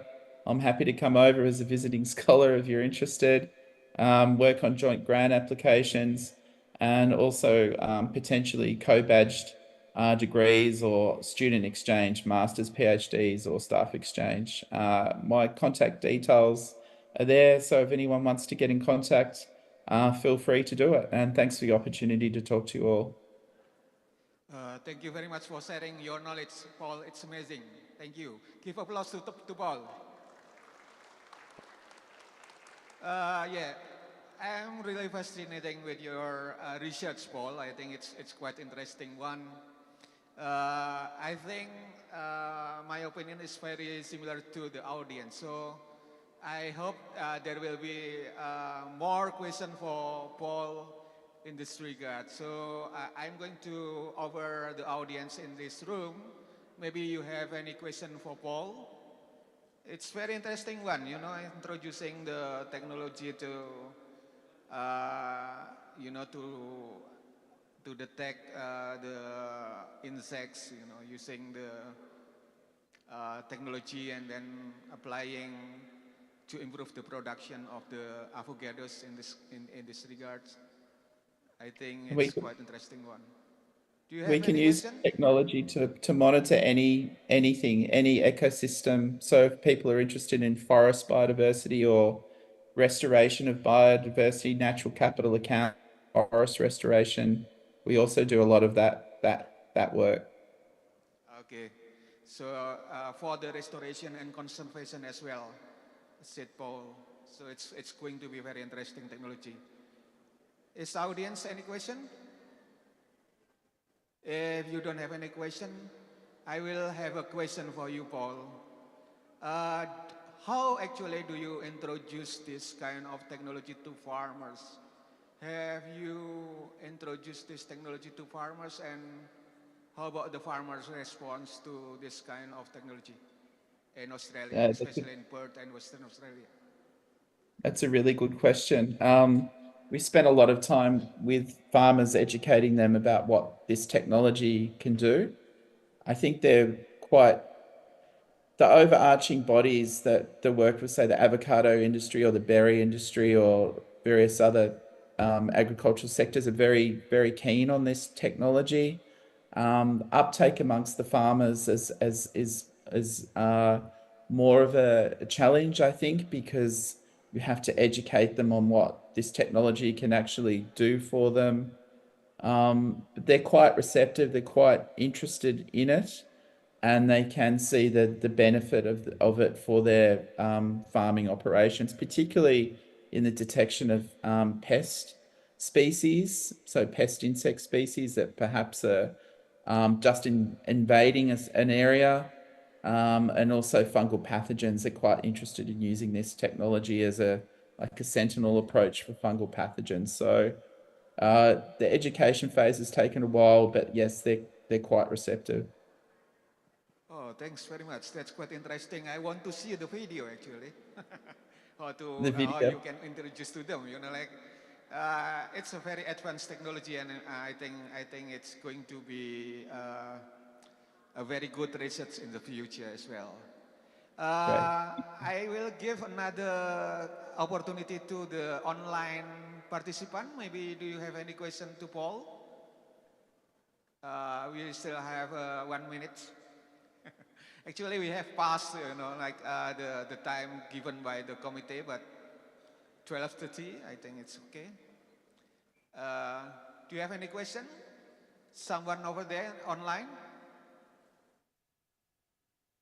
Could you please raise your hand or something like this? No? Okay. No, Paul.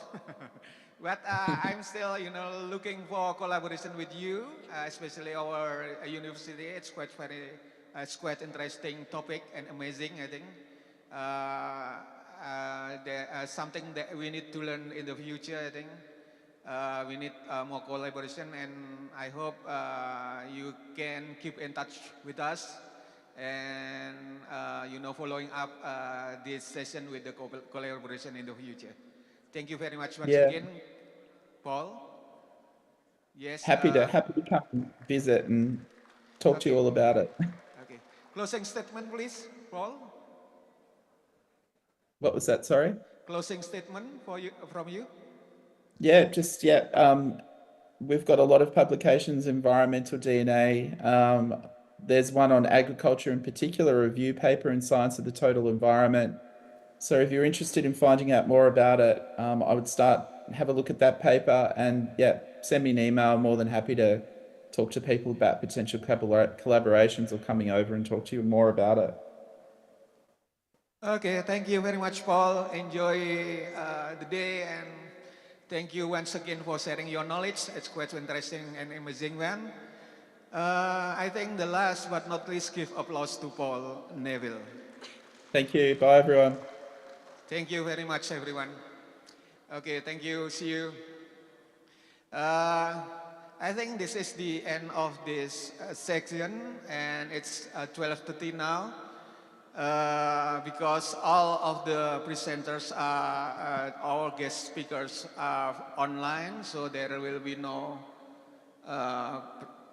giving the souvenirs and etc. So I need to give the time to the committee, and thank you very much.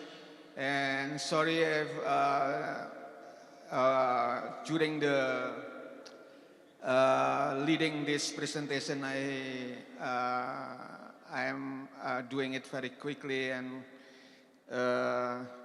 but because of the time limitation, so I should stop the session for this time.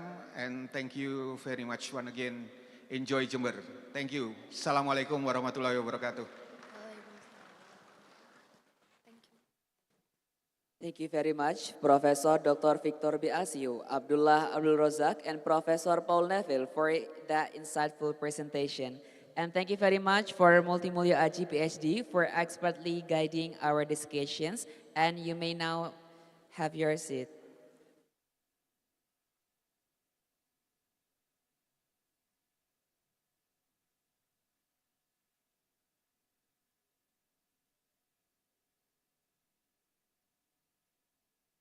All right, ladies and gentlemen, I would like to remind you all to do the presence of ICALS and FKPTPI workshop, because the general certificate will be delivered based from the data from the screen above. Thank you.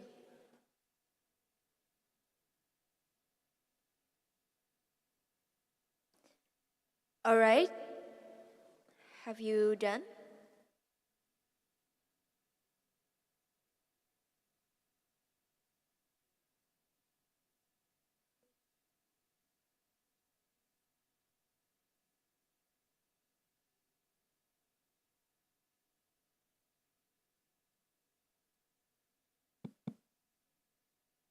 All right, thank you. Excellencies, ladies and gentlemen, we have now reached the end of our main session. On behalf of the Master of Ceremony, I would like to extend our heartfelt thanks to all our distinguished speakers for their invaluable contribution, and to all of you who already active in participate on this conference. Let us give another round of applause to our speakers for their insightful presentation and also discussion. Ladies and gentlemen, allow me to make a few announcements that for those who are participants of the international seminar as oral presenters. So they are expected to follow the viral sessions after this event on the second floor of this building, which is room 1, 2, 3, 4, and 5. And for the online participant, you can join the viral sessions room 6, 7, and 8 by using the same link. And there will be officers who direct you to enter the paralizations room according to the research theme that has been chosen. Meanwhile, attendees who are FKPT member are expected to attend the follow-up activities at the Faculty of Agriculture UNEJ, where there will be officers who will help you to show the locations of the event, and contact the Regis Committee to prepare for move to Faperta. In addition, I would like to inform you that we have an exciting social gathering event, the Gala Dinner, which will be held tonight at 6:30 p.m. to 9 p.m. Of course, it will also at the same place like today in Auditorium Jember University. Ladies and gentlemen, this event will be interesting because it will feature some interesting performance as well as the announcement as the best oral speaker. I'm Rizkia Dinda Salma. And I'm Naufal Hanur as your Master of Ceremony. Thank you all for your attendance and see you at the gala dinner tonight.